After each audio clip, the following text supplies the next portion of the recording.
And there we are. Hey, Mike, we are Hey, live. how you doing? I am doing good, and You're I think everywhere. I'm everywhere all the time. Yes. Yeah, I totally messed up on. I was like, oh no, I'm not going to be able to make it to my live on Thursday. No, wrong live. That was Friday. She's like, no, our live is for Friday. I'm like, you're right, it is for Friday.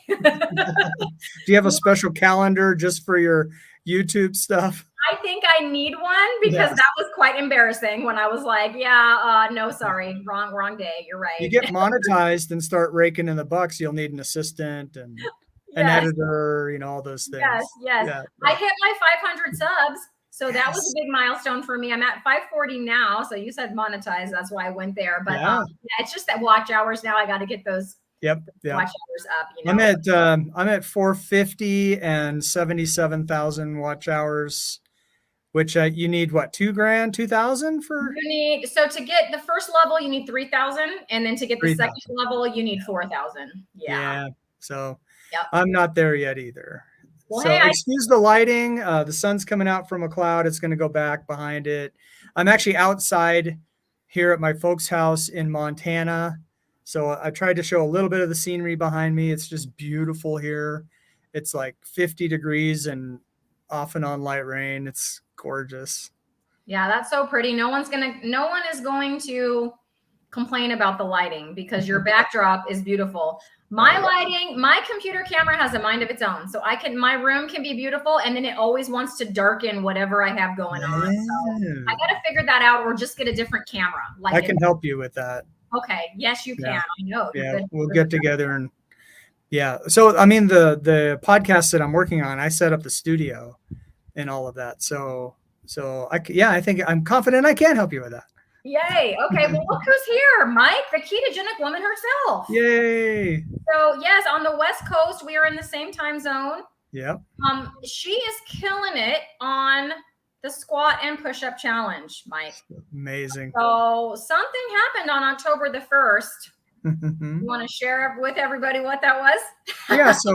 So we were talking, and actually it was an email, Mm-hmm. and I think I responded to one of your challenge. You did a couple videos on why doing challenges is good, and also after your sprint challenge, which went swimmingly for you. And so then you popped in. We started emailing. Let's do a live, and you're like, "Hey, Mike, if you want to do a challenge, I'm there with you." And so we decided. I kind of went off of Dante Ferrigno's inspiration. I'm like, okay, 100 squats and 100 push-ups. Well, found out quickly 100 push-ups wasn't going to work. Not for me either. Right, right. Nope. So now it's 100 squats every day and as many push-ups as you can do on the off days, every other day kind of thing. And Yep. what that's turned into for me today, I did 2 sets, 2 sets of 2 to failure. And so I think that's adequate. It was 29 today. So Nice. So 2 sets of 29. no, I did 10 Okay. because I couldn't do 11. Okay. Right. And I waited a minute and I Okay. did 5 Okay. Got it. because I couldn't do 6. And Right. then later in the morning I did 8 and 6. Okay. Awesome. Yeah. Faith says no squats or push-ups for me. I'm just here to stand in awe of everyone who did them. They who did them. We're still doing them. That's true. It's only the 11th. Yes.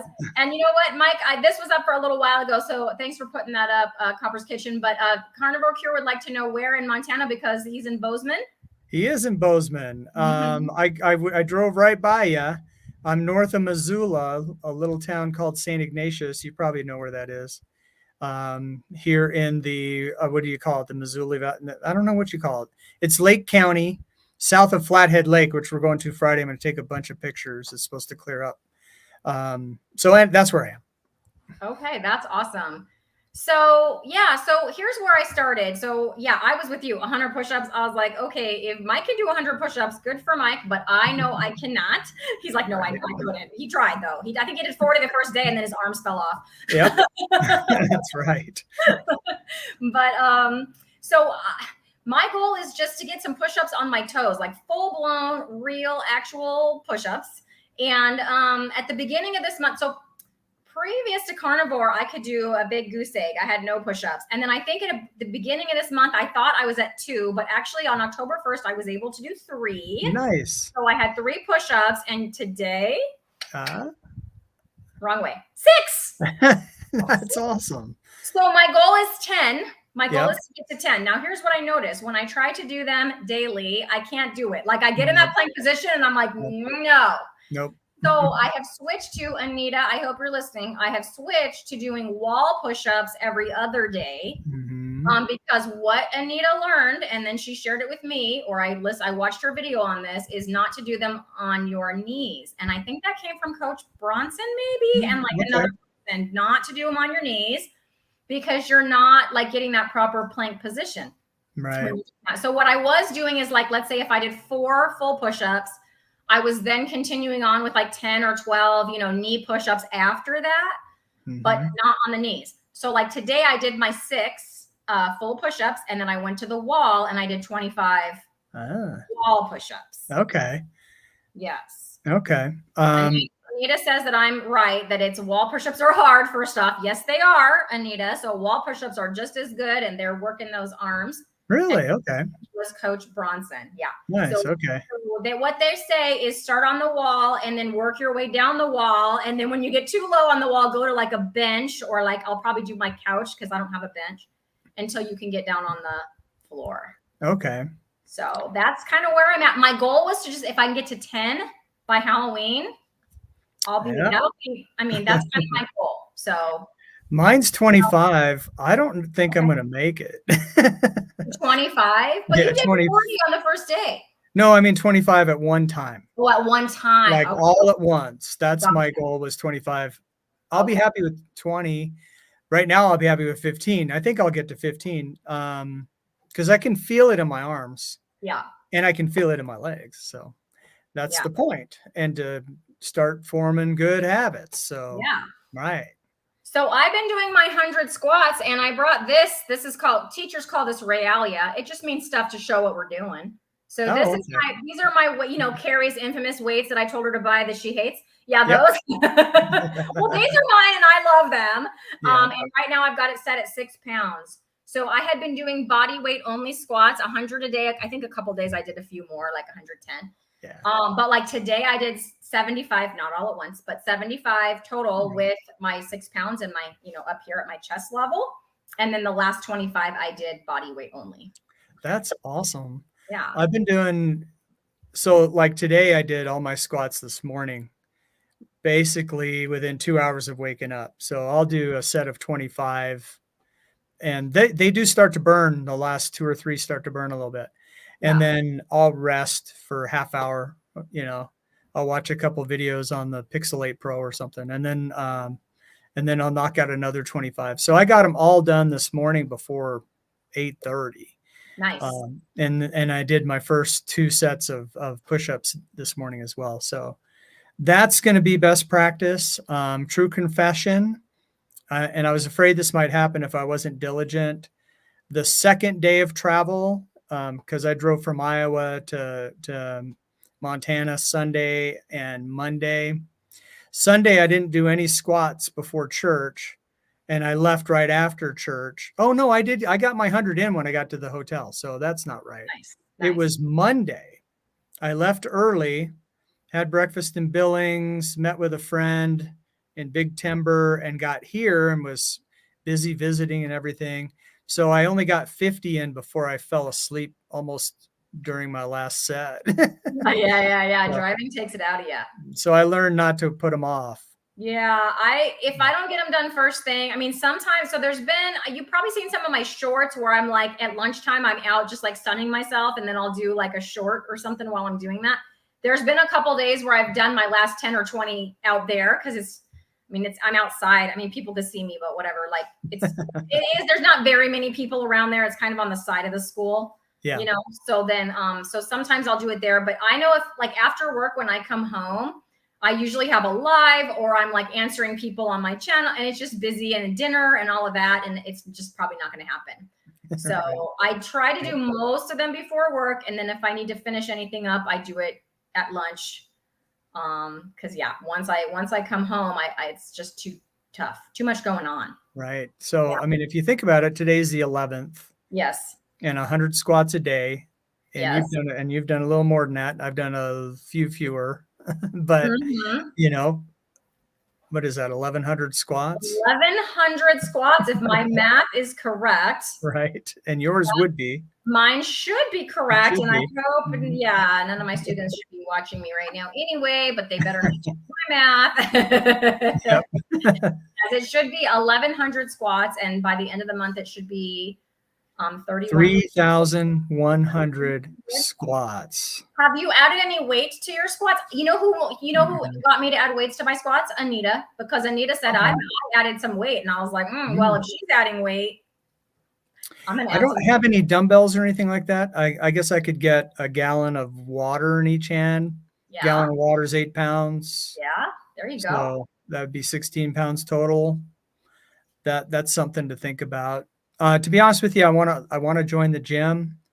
Maybe after the challenge. I'm not sure about my employment situation at the end of October yet, so I got to sort all that out. But assuming everything's going to be fine, and I'm assuming that because God is good, then my plan is to join the gym and then continue with different workouts there. Yeah, absolutely. So there's a couple people hopping on. So we've got, I was just going to put that one up too, Melissa. So there's Matthew saying hello, hi, welcome in. If anyone's watching and you're doing squats or push-ups with us, like I wish we could talk, but like put it in the chat. Let us know how it's going. Are you feeling any different, any better? Are you making improvements? The first couple days I did squats, I was sore. Like pretty sore. And I was like, this is a different sore than my sprinting sore because it was different muscles that got sore. And then the soreness kind of went away, which is why I thought I better probably add some weights, just so I'm keeping the challenge level high enough. Right. Yeah, I'm not, and I said from the beginning, I'm not saying they're easy, but they're not extremely difficult for me. I do feel the burn, the last few reps on a set of 25, but I can crank them out pretty well. So I think it probably is time to add some weights. Definitely. But I do feel them in my quads. That is mostly where I feel them. So maybe my form's not right. That's amazing. Well, you know what though? Because remember how I sprinted for 30 days and remember how my quads were sore for 30 days and I'm still sprinting every other day. And after I sprint, they still get sore. But I built up, like, I don't feel it there because I'm pretty sure I built those muscles up.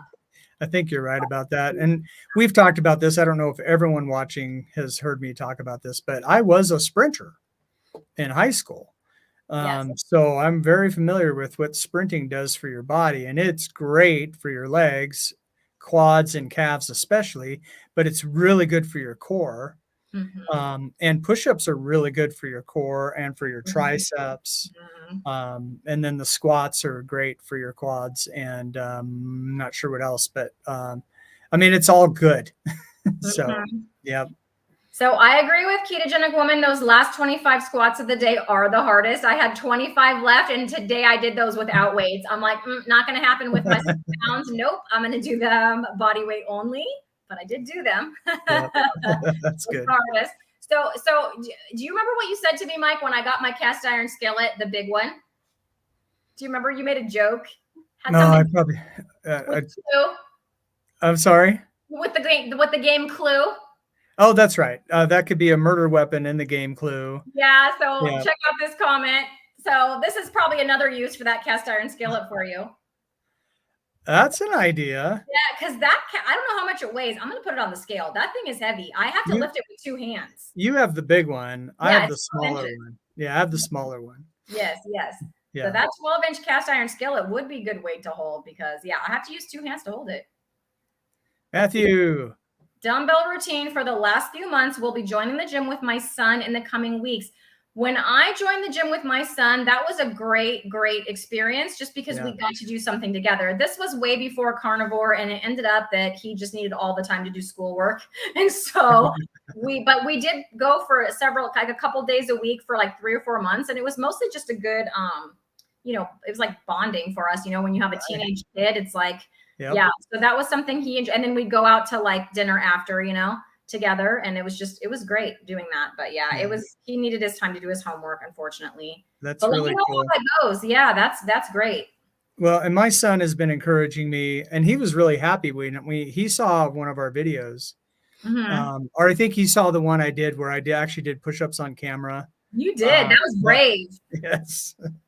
Anyway, he actually texted me after that and cheering me on. So that was great. And then he texted me last week, did you do your push-ups today? So it was great. He's not going to let you stop. He wants me to get back into shape, and I don't know. He probably wants me to live or something. So. Or something. I don't know. I don't know. Crazy ideas. Kids these days. These kids these days, he loves me, or I don't know, I think. Yeah, totally. It's great. I mean, it's great. And yeah, he works out all the time, and he's in great shape. So even at, how old is my son now? 34. So yeah, he's staying on top of it, which is what I wish I would have done. Yes. Through my 40s and 50s. Well, I never had energy. And then so due to the fact that I had two, pregnancies happen, I had some hernias, 2 hernia surgeries. And so they're like in my stomach, like above my belly button, like pretty high up there, because everything kind of stretched out, and all my internal musculature just didn't hold together. And so they were small, but I did have to have 2 different surgeries to correct those. And I will say this, something that I recently noticed, I could never feel like I could do any push-ups or planks or crunches or anything, because it always felt like if I worked my stomach area, at any minute, those were just going to pop back open and I'd have to go in for a 3rd surgery. Oh, gosh. It just would feel like that. And so, but I don't feel like that anymore. Like, I don't feel that anymore. I feel like if I'm doing my push-ups, it's just like normal abdominal, muscles working, but nothing that's going to, hurt me and make me have to go in for a surgery. Yeah. So, well, I'm glad you got past that. And having an injury like that messes with your head, and you have to get past that, get the confidence back. But Carnivore helps you with that. I don't know if you noticed this. I've heard other people mention this too, not just me. But even before I was doing any exercise, I got 30 days or so into this, and I'm like, are my muscles tightening up a little bit? I just sort of felt that just from, even though I sit on in front of a computer most of my day for work and entertainment, and even being a slug, it seemed like my muscles were tightening up again. I was like, really need to take advantage of, all the protein, the fat that's helping the hormones, and just take advantage of that and lean into it. So thank you for urging me to do this challenge, because it's been great. Yeah, I remember, because you were saying you did want to join the gym, but like what you just kind of said, your finances were like, you weren't too sure. I'm like, well, that's okay. Let's just do a challenge until we get that figured out, because that'll just give you a jump start. And you're right. I did those videos because I've gotten so much more out of challenges than just the physical benefits. Like, the physical benefits are there, but it's like so much other stuff too. And then when you incorporate other people, it's just been all like, I'm not giving up challenges. I have one scheduled for next month too, which I don't know if I want to give away right now. I know you know. Yeah. It's too early for a tease like that. Too early for a tease, though. Stay tuned. For the November will get here. Yes, it will be. It will get here soon enough. But so for this one, I definitely, so I don't know if I noticed my muscles increasing more, like what you were saying, but just it was toning like, up a little. Yeah. Just the energy. So it was like when I went keto in February. I did start doing some like yoga and Pilates and things when I was doing that, but it was like, drag myself to the yoga mat. I have to do this. Blah, blah. You know what I mean? Like, I didn't really want to do it, but now if it's a sprint day, I'm like, let's go sprint, and I'm ready to go because I have the energy to do it. And I feel really good when I'm doing it. And then after, you start to see those improvements happening. And I'm still getting a little bit faster. I'm still growing muscle. And now with this challenge, I'm getting muscles in different places. I feel them more, like I feel them engaging more, I guess, where I didn't, used to.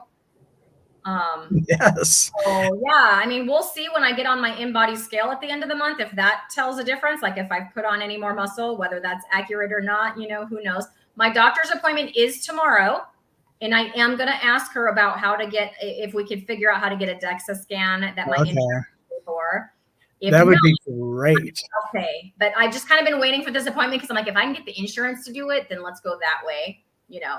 Yeah. But No, that would be great because then you can see inside and see what's really going on and see if there's anything that, you know, because I'm assuming you would do again another one in 3 months or 6 months or whatever yes, yes, and see and hope for and look for improvement.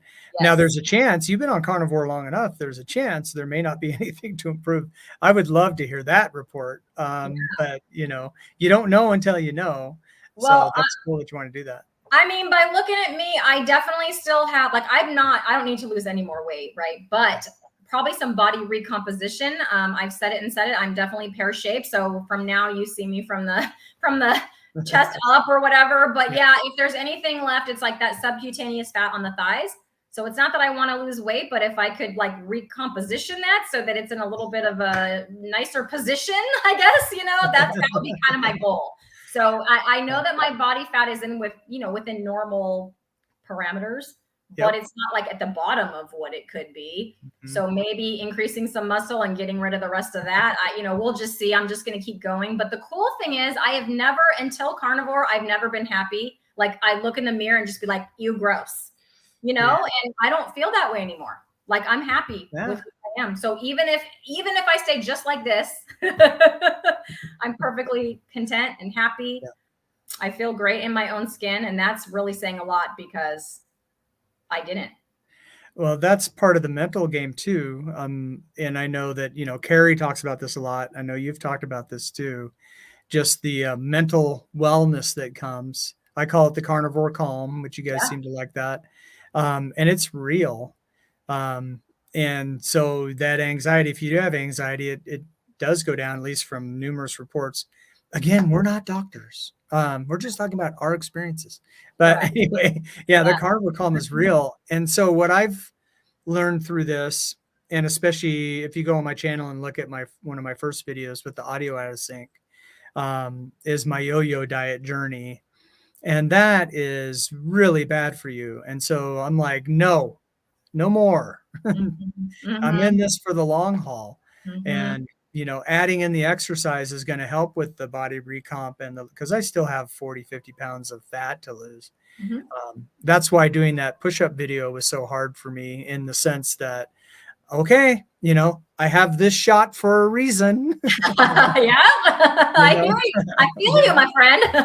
So it's like, okay, I'm going to put it out there. This is who I am right now, but this is not who I'm planning on staying. And, you know, it's a journey and it's a process. And from the hundreds of testimonies that we've all seen in this community, this sure seems like the right answer. So I'm sticking with it. Yeah. I feel the same way. I like I like to say, I sort of accidentally went carnivore. Many of you on here probably have heard me say that, but I didn't expect to get all the other stuff. So when I went meat-based, I was like, all right, this is just a weight loss thing, you know, and I got that. But then when I sort of accidentally went carnivore, because I just like ribeye, for heaven's sakes, and let's just get the spinach off the plate because ribeye is better. It wasn't because I thought, well, I have some anxiety and let me just fix that. And I have these, this acne and let me just fix that. And I have, all of my symptoms. I didn't think about any of those or that it was possible for them to get better.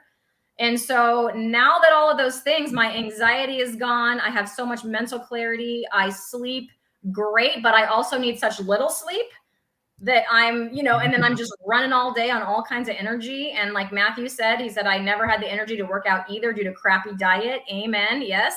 But once I started eating more towards the carnivore diet, it just came naturally. Yes. I wanted to lift heavy things.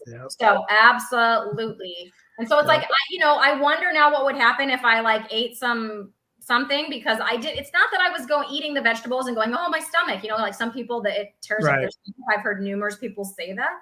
Yep. I know that was not my experience, but now I wonder if I, 3 months or 4 months or whatever it's been since June, if I went back and did any of that again, like I'm just don't even want to because I know how I felt before and I know how I feel now. It's funny. This is my joke about going back to vegetables. I'm like you. I didn't ever have a problem with vegetables, and I used to eat a big salad and rather enjoyed it. Although the ranch dressing with all that soybean oil is a problem, but but I don't want to go back to vegetables because I don't have gas. Like never. Like if there's if so, he who smelt it dealt it. No, it wasn't No, me. it wasn't It me. wasn't me. I can confidently say, not Yep, it. wasn't me. No.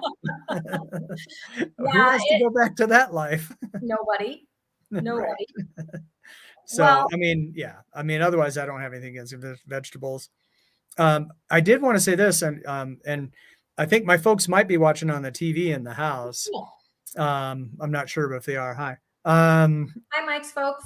and this is really cool. Before I came, I was like, hey, I'm eating this diet. I'm eating mostly ribeyes and steaks and eggs and bacon and that's pretty much it. And they've been so cool about it. And so they've had some T-bones waiting for me that have been delicious. And Mm. then on the way here, I stopped at my ex-wife's sister's house because I hadn't seen her for a long time. And they still consider me family, which is cool. But she has chickens. She gave me a dozen of fresh farm eggs on the way here.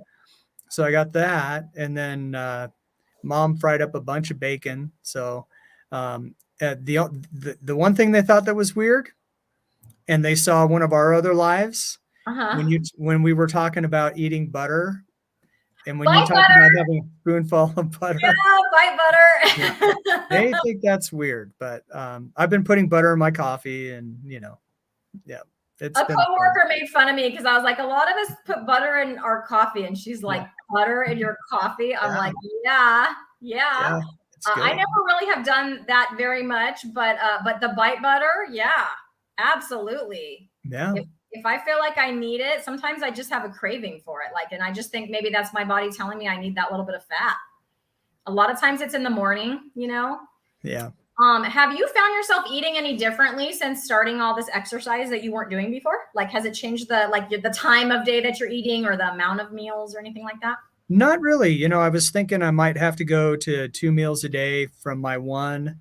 I do that sometimes, but I was doing that sometimes before. So, I haven't really noticed a difference. I'm trying to think if I'm eating more. So today at lunch, I had about 5 strips of bacon. Well, they were half strips. So probably about 3 or 4 strips of bacon, a T-bone, probably 1.25 pounds, but the bone is part of that. So over 1 pound of steak and 2 eggs with some butter on the steak between the steak and the eggs. So I don't know, is that a lot? It's a little more than I was eating, say, 2 weeks ago, but it was perfect. So what I found is normally I would eat just because of teaching. It's mostly because of teaching. Like my eating habits on the weekend are just different because I'm not at school. But so 5 days a week when I'm at school, I generally don't eat breakfast, but I might have a bite butter if I need it, maybe once every week and a half-ish. It's just if I feel like I need it. Yeah. But then our lunchtime is 11:45, and generally I will have 2 or 3 hard-boiled eggs. Now that doesn't fill me to satiety, but if I don't do that, I'm dying by the time it's 3:30 and I get home from work. Okay. So I do that because that's what I can get in our short little lunchtime, that they have, and it's really, really convenient. But lately I've been I ate more eggs. I didn't make enough eggs because it was I needed an extra egg on a couple of days. It was that what didn't cut it, or in more days, during my sprinting challenge, there were several days, and I did a little video about it. I'm like, I need breakfast today, you guys. I don't eat breakfast. It's 6 a.m. and I'm starving. And so, I don't fast if I'm starving. My body needs food. So then I do some bacon and eggs, and then I may or may not eat lunch, just, depending. And then my regular meal at dinner. And what that usually looks like is about 1 pound. So a ribeye, usually 1 pound, or 3, meat cookies with a couple of over easy eggs, maybe or maybe not bacon, just depending, or butter, just depending, that's my normal dinner. So I just find I'm sometimes I've been hungry for breakfast when I was never hungry for breakfast. Right. Okay. Well, that makes sense. I'm kind of, I don't know if it's opposite, but I think I'm getting more fat adapted, and that does happen over time. So for example, Sunday, I I go to church early because I help set up and do things like that. So didn't have anything to eat before church. Did all the church stuff, got in my car, started driving. And by the time I got to my hotel room, it was like 9 o'clock, 10 o'clock at night. So I didn't eat that whole day. I just drove and I wasn't really hungry. And then the next morning I went and had breakfast in Billings. But even then, oh, this is another story. I went to Denny's. I got 4 eggs, 4 sausage links, 4 strips of bacon, $17 and some change. Ooh, man. I'm like, what? And I looked at the thing. The coffee was almost $5. It's crazy. It was crazy. But anyway, there. yeah, that shocked me. Yes, I know that when we were on a family trip over summer and we were in Las Vegas. And what's funny is the Denny's that you go to, which one, it's all the same city, but like if you go to a Denny's close to the strip, you're going to pay double. Yes. Like if you drive 15 minutes. Yeah. Yeah. So we found that out. Yeah. I mean, it's the same thing driving, you want to get gas and you pull off and the prices, but if you go into town, you might save a little bit of money, but who does that? Yeah. I know at one point I was like, it would, but that's like 20 minutes. I don't want to drive 20 minutes. Let's just drive 5 minutes and pay and just pay. Yeah. Yeah, exactly. So, then, did I eat when I got here? I think I did eat. Yeah, I did. I ate that night. Had 3 hamburger patties or hamburger cookies. See, we're influencers. Carrie has influenced you on that, so that's good. So, yeah. But yeah, I'm in a way, I'm if I don't eat, I'm fine. I'm just fine. Yeah.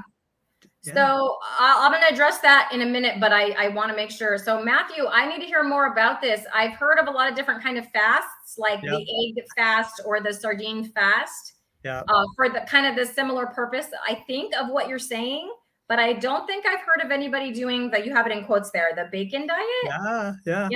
Fast and lean out. Can you tell me more, Matthew, about what bacon you're going to be eating, when you're going to be eating this bacon, and how much bacon it is? Because that's a new one for me. So 2 weeks ago, I was watching Dr. Barry's Monday night live stream.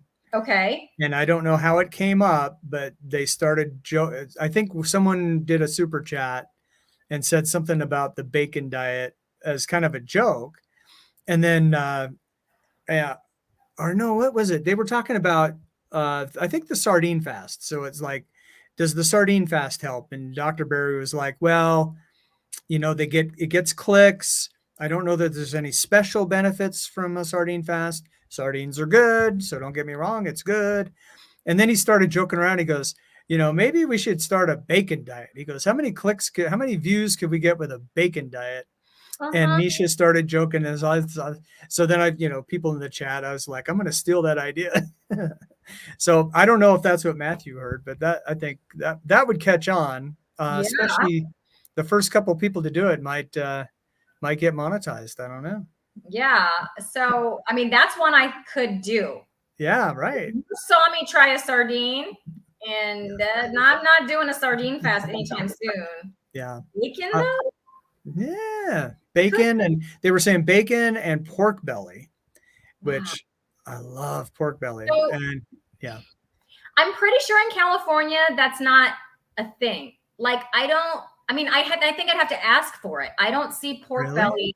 Yeah, I don't see it. You have a Costco membership? So what's funny is I just had my mom, because I don't, but I had my mom because she does buy me a gift card to Costco because you can shop there if you have a gift card without a membership. So yes, I do have that gift card. I just got it the other day, and I'm going to go into Costco because there's a few things that I've seen, other people like Anita and other people doing their Costco hauls. And I'm like, well, I need some of that. Yes. like the raw cheeses. I've seen people get raw cheeses. Not that I do a lot of cheese, but like I haven't done any raw dairy.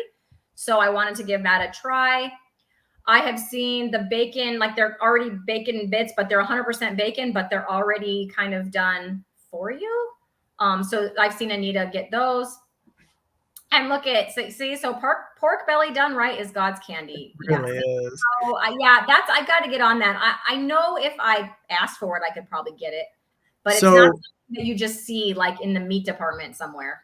I went to my local grocer, and there's a guy at church actually runs the meat department. So I was like, "Hey Ross, do you guys ever get pork belly?" He goes, "Yeah." He goes, "We used to order it sometimes, but," he goes, "it just doesn't sell." And because he has to buy a whole box of it, and it won't sell. Okay. So then I was like, "Well, how much is a box?" And I was like, "Just kidding, just kidding." Give me the whole box. Yeah, right. So I think that's it. I don't know if that's a situation where you are, where other people are, but that's the situation in my little 5,000 person town. But Costco does, the Costco in Tucson, uh, the Costco in Lubbock, and the Costco in Omaha. They all have the pork belly in the meat section in the Okay. back. So yeah, and it's Well, $3 a pound. Southern California is very far from Nebraska. It's the health. I'm going to put this in air quotes. I'm always going the wrong way. The health conscious, right? Like everybody's going to think that's bad for you out here. Yep. And so I don't. Opposite. I mean, it's Whatever opposite. they say, do the opposite. The opposite. But yes, in California, it's very health conscious. Of course, it's not the right kind of health conscious. You know, I think that's probably why I don't see it. I hope I can get it because it is something I want to try. Yeah, I hope you can get it too. It's really good. It comes in long strips, and so you just cut it in cubes if you want. You know, so try it that way. I actually do cook it like bacon. I think sometimes I ended up undercooking it a little bit, which was fine for me. It's just a lot of fat, which I love. Right, and what a lot of people do, I guess, air fryer. There's some air fryer recipes for that, which really crisps them up. And then yes, I hence still the haven't candy. gotten my air fryer because it's got to replace my toaster oven. It's got to be the kind of air fryer that's like a toaster oven and air fryer. And I know they make them and I've seen them, but it's like this whole debate against like cost versus what I needed to do versus whatever, how much space it's going to take on my counter. Yeah. Yeah. I have one. So when the Iowa people were so nice when I moved in, it was like, "Mike, do you have a list of things that you need?" And they were like, "No, really, please don't hold back. Give us a list of things that you need or we'll hurt you." And so they got me everything on my list. And the air fryer, I just put air fryer. And the one they got me is the one you're describing. Okay. So I'll have to get a picture of it for you or send you the brand. Yeah. So I'm taking a picture of the screen here because I have a recommendation for the Ninja XL 6-in-1 because it does everything. Yeah, is that the one Carrie has? The Ninja? I don't know. So hers definitely is like the basket style. Yeah, okay. I've been watching her make her ribeyes and stuff in there. Right. It's definitely the basket style, which is great, but I can't have one of those and keep my toaster oven. So I need to 86 the toaster oven off my counter, and that's why I need the air fryer to also be my toaster oven. Yeah, I hear you. A lot. So I need to still have that. Yeah. So Matthew was giving us more information on this bacon thing. Okay. He says that he's eating about 1.5 pounds to 2 pounds today and that he may need to adjust, but currently has a 6-hour eating window.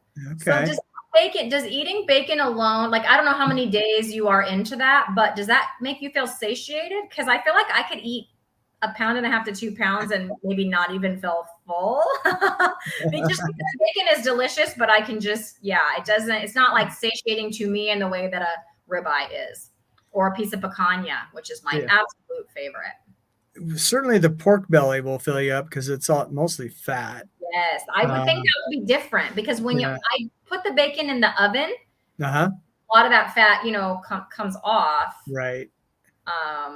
Yeah, and keep it for later to cook in and all that stuff. Right.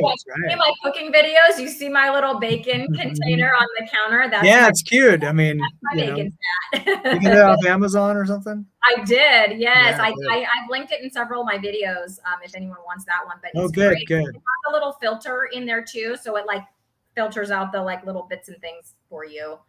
How cool! It's really great and it's cute. Yeah, looks good on the So I'm thinking, I don't know. Would 2 pounds of bacon fill you up or not? But you know what? It sure would be fun to try. It sure would be fun to try. Maybe I'll be fun to try. Yeah. Cook up 2 pounds of and see if I get full. Yeah, you know. Can you get tired of bacon? That's a really good test. You know what? I think this requires a scientific experiment. Yes. Find out. Yep. Can Time you for a get tired bacon of fast for views and for science. for science? Yes. Yes. All in the name of science. Yep. So Copper's Carnivore Kitchen says our Costco has it all the time. We were talking about pork. She's talking about pork belly, Right. which she's surprised about. So maybe if she's pleasantly surprised about that pork belly, maybe my Costco will have it too. So I'm going to go check that out now that I have my gift card. Yeah. I mean, at least take a look. I know you're going to be going straight to the meat section anyway, and that's where it is. So you'll see it. Yeah. I'm going straight to the meat section. And then, I do want to check out, I've heard several people talking about the, the different cheeses, the raw cheeses that they have there. So I did want to give that a try. Also near the meat department. So you're right in that area. Meat adjacent. Meat adjacent. Meat adjacent. Yes, it's tangential to the meat. So in my classroom, you said that, and then so I have this whole wall that I call memes, jokes, and math quotes, and there's all kinds of math memes and science memes. Like there's one that says, "I see you have graph paper. You must be plotting something." And the kids are like, "Those are great." That's great. Nobody cares why you're by yourself, X, and nobody cares why. Nobody cares why. Nobody cares. Yeah, they're just learning variables now, so. We worked on some algebra puzzles today with some variables, but so some of them they don't get until later. They're like, I don't get it. I'm like, hang in till unit 3. Right. Yeah. So right now it's just a derivative of the joke. That's right. Something like that. You're like a good straight man. You said that with just the total. Thank you. Yes. Yep. Set them up. I'll knock them down. That's right. Hi Sharon. Nice to see you. She's here, but she's behind. Oh, Sharon, well. Have you been doing so? Yeah, we're way off topic by this point. But Sharon, the topic of this was we've been updating everyone on the push-up and squat challenge that Mike and I took on on October the 1st. So I'm curious to hear if you've been doing any kind of fitness challenge, or maybe you're doing squats and push-ups with us. If not, you can totally join us today. It's totally fine. It's October 11th, and just join us till the end of the month. But if anybody's story of Mike's life, he's always behind. He says, always behind. So anyway, just let us know in the chat. We have several people that have been either doing this along with us or have told us, what their exercise regime has been and so on. Yeah. So let us know. So just for those who came in later, 100 squats a day, and then every other day push-ups, so however many you can get in, I guess. Mm-hmm. For me, that's turned out to be, I'll do 2 sets of 2 to failure. So this morning I did 10 because I couldn't do 11. And then a minute later I did 5 because I couldn't do 6. And then I guess 2 hours later I did 8 and 6. So. And it's totally customizable because I'm not doing my push-ups the way Mike is. So I am doing push-ups to failure on my toes. I never thought I'd be doing push-ups on my toes. But today I did 6 because I couldn't do 7, just like Mike said. But then after that, I didn't do another set on my toes. I went to the wall, and then I did wall push-ups until my triceps hurt, which today was 25. Right. 25 wall push-ups. And if Chuck Norris sees this and wants to join us, of course, he's not pushing himself up. He's pushing the earth down. That's true. He's changing the orbit. That's right. But that only applies to Chuck. So Right. Therefore, the overall effect is negligible. That's right. That's right. Yep. No doubt about it. Yep. So we got snow on top of the mountains today, this morning, last night, and this morning. It's finally starting to clear. I can't tell. I have to look. I don't know if those are clouds or snow. Hang on, let me look. I mean, it looks like snow, but that's snow. Yeah, that's snow right there. The snow level came down to about 6,500 is what they were predicting. I think it's a little lower than that. So, I mean, it's like 45 right now. It's gorgeous. I'm so That's pumped. nice. I mean, yesterday here it was like 90, and then today all the kids were in shorts and t-shirts, but it was like 72 Yeah. overnight a little bit, and it just cooled way down, and they're like, I'm cold. Yeah. Yeah. Yeah. Yeah. I mean, so this is just the squatty part of the mountains. They get bigger as you go this way. Okay. And the foothills are 3 miles away. So the views here at my dad's place is just gorgeous. They have 5 acres and hoping to see a bear. I know they've got black bear. I've got 2 nephews that are homesteading up here, or my one nephew and his soon to be wife, I think. Anyway, they're homesteading up here, and they've had black bear. In fact, Nick showed me a video yesterday of a black bear bathing in a pond that they have that didn't know that they were there until it finally got out and they made some noise so it would run away because they didn't want to startle it. It's a baby black bear taking a bath in a pond. It's just a great area to be. Really wild out here. So here's Sharon's. Sharon is now piping up here about sardines. So sardines are yummy, but there is definitely a limit on how many you can eat. Yeah. Sharon, my limit is one. One bite. I ate the whole thing. Okay, good. Okay, so I ate a bite, and then I always try to give it a second chance. I ate a second bite, and then I had like a half a sardine, and then I ate it because I didn't want to put it in my trash can and have it get stinky. Yeah, but Pixel, she ate one. She was such a happy cat. Yeah. She ate one. And then the second one I gave her, I don't think I rinsed off because mine that I had were in olive oil. Yeah. And I don't think I rinsed off enough of that before, because the first one I rinsed it like really good. And then the second one I was in a hurry. And she was just like, I don't know what this is, but so she wasn't. Wow. So I'm going to get them next time. I'm going to buy her some. She did like them. Yeah. Don't get them in olive oil. Just get them in water if you can. Yeah. It was because when I bought it was way back in May, and I wasn't even carnivore yet. And those were the ones that at that time in May, Dr. Boz was recommending. So I got those exact ones. But yes, if I was buying them for Pixel, I certainly wouldn't get them in oil. And now that I'm carnivore, I would just get them in water for sure. Yeah. Are you going to get the new Pixel 8? The new Pixel 8, upgrade my cat to a Pixel 8. No, your phone. So your phone can match your cat. I know. My phone should match my cat. No, I've got the Samsung Galaxy S23 Plus. Oh, nice. I love it. I got it because I gave my son, because he didn't have a cell phone until he went to high school.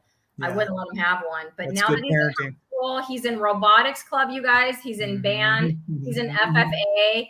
So he's always all over the place on trips and doing stuff and practice, and he's got to get picked up and coordinate the schedules. So we do have to communicate. So I did have to give him one. But so he got I think it was a Galaxy S20 that I had plus that I had. So he carried that from me. Nice. We got him a new battery because it was starting to not hold a charge, and all of that. So got him a new battery, and he's got that. And then I just got this one. Okay. I debated getting a Pixel just because I like the name, and it's always been, Samsung. And I just didn't do it this time. I thought I've just been happy, with my Samsung phones. So. Yeah, there's no need. I just have a sickness. I have a phone sickness, so I'm really weighing heavily the i15 Pro Max or the Pixel 8 Pro, and I have not decided yet. But it doesn't matter because I can't afford it right now anyway. But once I figure it out, I'm sure I'll figure it out. Yeah. Well, let us know if you do a review, but you know me, if it's an iPhone, it's not going to happen. Anyone else out there want to chime in? I'm not an iPhone person. This is my Pixel 7 Pro. My SIM card's not in it right now, but I use it to take pictures. But if you can see, yes, I cracked it. Oh, okay. I can't see that it's cracked. Yeah, it's right there. Oh, I see, up in the corner. Yeah, in the corner. And it's such a slippery phone. I had it in my back pocket, and I was sitting down. It slid out. Because I don't put a case on my phones, and I never have, and I've never cracked one until now. So maybe it's a lesson. And so I have the iPhone 13 mini is where my SIM card's in. So I'm just sick. Yeah. I know you like all the phones. Yeah. Well, and I'm on a Surface laptop 2, I think it is 2 or 3 for my laptop, but then here's my iPad Air, and then Yeah. I have a Samsung Galaxy Tab S8 that's in there. I think I bought one tablet, and I mean, Yeah. like, I did use it, but it's like, to me, the phones are so big now. Yeah. I kind of don't see the point, so I never bought Yeah. another one. But I did buy my lap. So I have a Lenovo, I think it's a C940, I want to say, Yoga. So it can flip around like the other way and it can act as a tablet. I bought it when we had to go to distance learning. Oh, So yeah. the Right. school system gave us these Chromebooks that did not have, I mean, it didn't have enough for all the stuff I had to do as a teacher. So isn't Right. that sad that I had to put in like $1,200 of my own money in order to actually do? I mean, I could have used the Chromebook they provided, but you Mhm. could only run like a couple tabs at a time, and it Right. was because it just doesn't have the power to do They anything. don't. Or the storage, usually everything's in the cloud. Right. But then They're you're good for what they are, but right. right. And you're trying to run a Google slideshow, and then you're trying to run where you're presenting. So you're showing like a video. There's a website called Edpuzzle where you can show them the video, and then they have to answer these questions. So you're projecting that to them, and it just didn't have it. Didn't So have yeah, the oomph. no, not enough oomph to do Not it. enough So oomph. Right. so Sharon says she was doing planks, but I think I might start doing squats and push-ups. Sharon, Yay. funny you should say that, because before Mike and I decided to do the squats and push-ups, I was supposed to be doing planks in October, but I took a left turn and went with my friend Mike. I will tell you, I did try a plank, and I can hold a plank on my elbows, the elbows, and then in that plank position on the elbows. So not like push-up position, but like, and I was able to hold it for 60 seconds. But that was the only time. I mean, I need to, practice more. Yeah. Sharon, can you give me some advice about that? So I've heard, and I don't know if this is true, because again, this is just from my friend. This isn't real research. I've heard that if you do a plank for 45 to 60 seconds, that's pretty much the max benefit that you're going to get. Like, you could sit there maybe holding it longer, but it's not really doing you much good. It's better to do it for the 45 to 60 seconds and then take a break and then do another one. That's interesting. That's kind of what actually Carrie said. Okay. About planks. And I'm like, I didn't Google it. I didn't ask Bronson. I didn't know. So, if Carrie, she researches stuff, man. Yeah, she's in, have you ever watched Warehouse 13 on the Sci-Fi Channel? No. I mean, she's always like, she's going into old bookstores and she's finding books from the 60s to find out what they were talking about diet back then and stuff. Oh, she had a great video on that. She was like, I can't believe this book was from the 60s, because it's dead on to like all the stuff we're talking about. Yeah. Yeah. I mean, if Carrie said it and she said it with confidence, I believe her. Yeah. Okay. Have you ever done planks? A long time ago. I was thinking about adding them in, and I guess I still could, because my friend actually has this machine that you put your cell phone into, and you download the app, and you like have to fly through these hoops on your plank while you're planking. And so it works your thing. So he was going to loan that to me, and I forgot to take it with me when I left. And he was telling me that because it works your core, it helps with your squats and it helps with your push-ups. So it might, I don't know if I'm going to get that thing from him, because he says he needs it next month, but planks probably would be a good thing to add in. So maybe I'll try that. I might try that maybe on the day. So I am doing push-ups every day, but every other day it's only wall push-ups. You know what I'm saying? So the push-ups, sometimes I get down on the floor and I'm like, I can't do it. Like, I'm on the floor in push-up position and I just cannot do it. And I'm like, and I just decided I'm going to do a wall push-up day, because no matter what, I can bust out a few of those. And so maybe on my wall push-up days. Do a plank or two for a minute each. Okay, so David says he digs planks and he tries to do some planks a couple times a week. He cycles a lot, and a strong core is key to long rides. I can imagine that it would be. I've never been a cyclist. David, give me some advice on those planks. So planks a couple times a week, like how many? Like 1 to how many seconds, or do you do 2 or 3? How long do you hold them? I just need some advice on that, so I know, because I've said it so many times. I hear about something and I jump in before. That's why I sprinted every day for 30 days instead of every other day and stuff like that. Would have been better. Sprints, you know, and then I just do it. So like if you go cycling and then you go cycling again, that's recycling.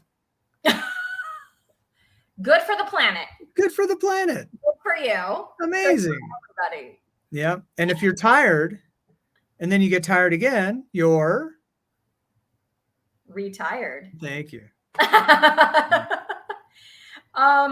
There's a bunch of them. Have you ever thought of this before? The word resign and resign are antonyms. They're antonyms? Resign from your job. You quit if you resign your contract. And then you resign your contract to re-up your contract. Your contract, you resign, but you didn't resign. And they're spelled the same way. And they're spelled the same way, and they're antonyms. You're welcome. This is why people who don't speak English as their first language hate us. Oh, correct. Yeah, they do. Yes, and I'm reminded of that during parent conferences when they come in. And so they're with their broken English, and I'm with my broken Spanish, and we're, you know, if we can't get a translator that day, we try to communicate. Yeah. On your phone, Google Translate. Seriously, it's brilliant. It is, but sometimes it translates incorrectly. That's not perfect yet. You do want to be careful about that. You have to be very careful because you're communicating sensitive information about it. Yes. and you're, you know, you're instructing or whatever. Right. Well, she told me to do that, and it's like, that's not what I said. That's not what I said. That's what Google Translate thinks I said. That could go horribly wrong. So Sharon has a program. Is it an app, Sharon? She says she doesn't know about the plank timing, but her program says to do them for 60 seconds. Okay. And then, so then 60 seconds. Okay.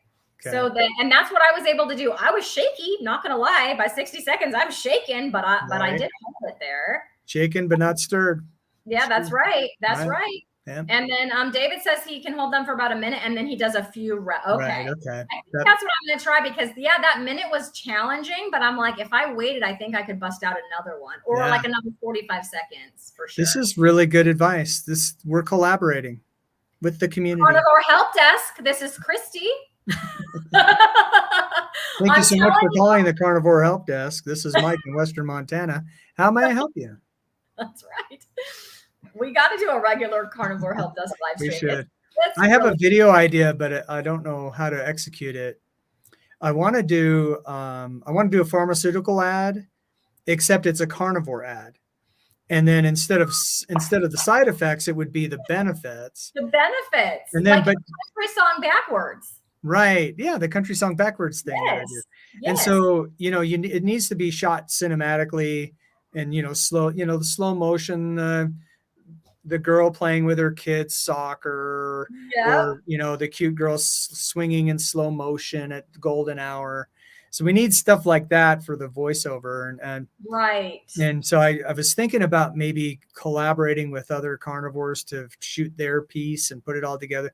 It's still working in my head, but so that's I will one of my help you ideas. with that if you let me know what I can do. And I think a good way to collaborate is to just make like a shared Google Drive. Right. And then everyone can just dump their footage in there, and then you could edit it together. Yeah, that's what I do now when I send videos. It says the attachment's too big, and it sends it via Google Drive. And when you let them know, you just assign who can share the link or who can download it. You can, so but you can even share the whole drive, so that like if I have access, if it's a shared drive with me and you and like 5 other carnivores that are all putting in, you would have access to everything in that drive, and you don't have to do the share settings or anything. Right. We could even do that with a document, if we have little scripts we want to do. Because what I wanted from because I could do the voiceover part, but I would need some sort of actress or something. I think I could get that at church for the slow motion bit. But I want carnivores on saying, because how the pharmaceutical commercials are, is like, whatever the name of the drug is, side effectra cured my, my runny nose. Right. Get side effectra today. Side effectra changed my life. So I wanted, people to say. Side effects may include death. Yes. Cancer. It made my arm go numb, Yeah. but my nose isn't running. Well, So my nose doesn't run it's, anymore. it's changed my life. I can honestly say. This is my friend Ellie at Nourishment Redacted. Hi, Ellie. Hey. We almost missed it, but we're having a great time. And since Mike's on screen, Ellie, we need you in the chat acting up because I need someone That's to put right. attention. If it isn't Mike, he has to be on his best behavior for the camera. I do. Yeah. Yeah. Yeah, it's difficult. But I still try to disrupt when I can. My cousin's here, so maybe he can do that. Yeah, your cousin is on. Yep, You told yep. me about your cousin before. So Yep. yes, that's awesome. So Ellie, so I know Ellie that she has knee challenges. So she dislocated her knee. Ooh. There it is. There's your cousin, Tracy Yep. Franklin. Yep. So Ellie dislocated her knee. Sorry, Ellie. I would let her talk, but she can't. She has like 200 character, she's limited to 200 characters in the chat. Right. So a few months ago, she dislocated her knee. She hasn't really been able to do much, but she has started walking again recently, like outside, like going for walks with her kids. So that is awesome. Ease into it. Be careful. Yes, I know she's not doing squats. Like she shouldn't be doing squats. But Ellie, have you done any push-ups maybe with us this month, or maybe? Let us know. So Ellie, what we were doing was we were just telling everybody about our challenge that we did the 100 squats and the push-ups, and I'm not going to reiterate all of that again, but we updated everybody. Today was day 11. We've pretty much been fairly consistent, and we've noticed already some differences. Like I used to be able to be on October 1st, I could do 2 push-ups, and today I did 6. That's amazing. That's great. That's really good. I have more confidence going up and down. I mean, just usual, whatever stuff, just my legs are coming back and it feels good. I'm really happy about that. Now, just a pro tip for Ellie. This is something I would put in chat if I was in the chat. So to prevent future knee dislocations, I would recommend maybe air tags. Like if you dislocate, never mind. To help you locate your knee. Locate your knee. Right. If you want any dislocation, you want to be able to find it quickly. You want to find it. That's right. Oh, that was so bad. That was terrible. So bad. That's it. I'm out of here. Goodbye. Mike. I'm slipping. So bad. And look at that. Where was I? Oh, so David was complimenting Ellie on her last video. Then I almost, that was pretty bad. Sharon, you're not wrong. But I love Mike anyway. He's a good guy. There we go. So David says, oh, now I just hit the wrong one. Every time the chat jumps, you can't find the one you want. Yes. She's talking about the side effects, the best side effects, like the drug videos. The best ones are when the side effects are the very thing it's supposed to treat. Yes. Yes. Yep. It's supposed to be treating this, but it could make it worse. It could make it worse. And a couple of people in the trial died, but that won't be you. No, just take it. It's okay. Yeah. It's fine. Fine. It'll be fine. But Ellie has a new video out if you haven't seen it. So David is just letting her know that that he liked her last video. It's all about like her DNA and like the different things that are in her DNA that give her like tendencies that could happen because she has the DNA that she has. So it was actually kind of interesting. I've never seen anyone go that deep into it. So yeah, that's on Ellie's channel, Nourishment Redacted. Absolutely. Wow. So the DNA, how does that, what is it? What do you find out? And then what does it tell you? Does it kind of help you? Because, we're all N equals 1. Yeah. So does it help you with, figure out what you need to be doing for maximum? It was telling her things like, I forget the exact things. I'm probably going to get them wrong. But it was telling her things like she would have a tendency to like overeat sugar, or she would not have a tendency to smoke marijuana. Like with the DNA that she has, that would be the tendency.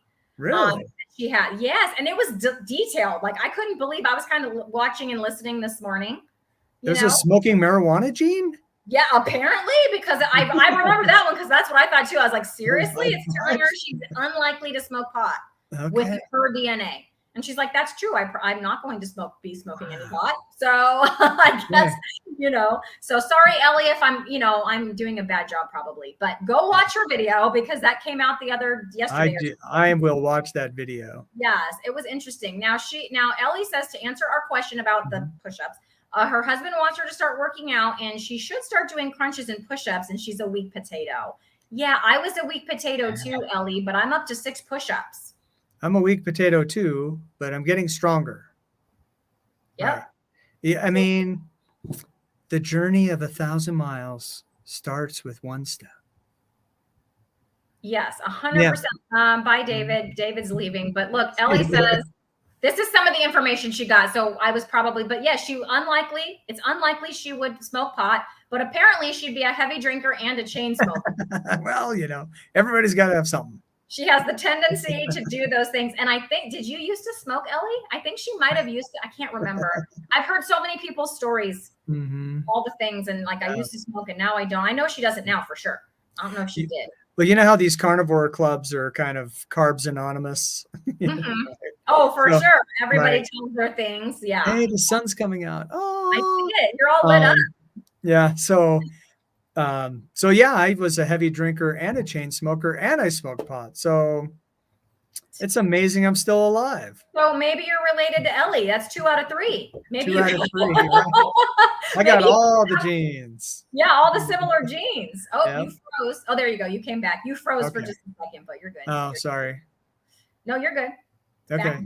I'm It's having warming up.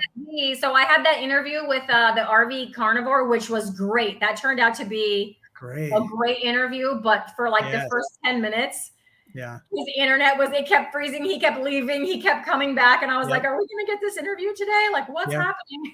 I was going to bring him a wheelbarrow of internet, but he was in northern Georgia. So he sure was in the mountains of Georgia. And it was touch and go there for a minute. I thought we were going to have to sign off and call it a day. Yeah, he was great. And when I get home, I'm going to check into the exogenous ketones for my neuropathy and see if that's a thing.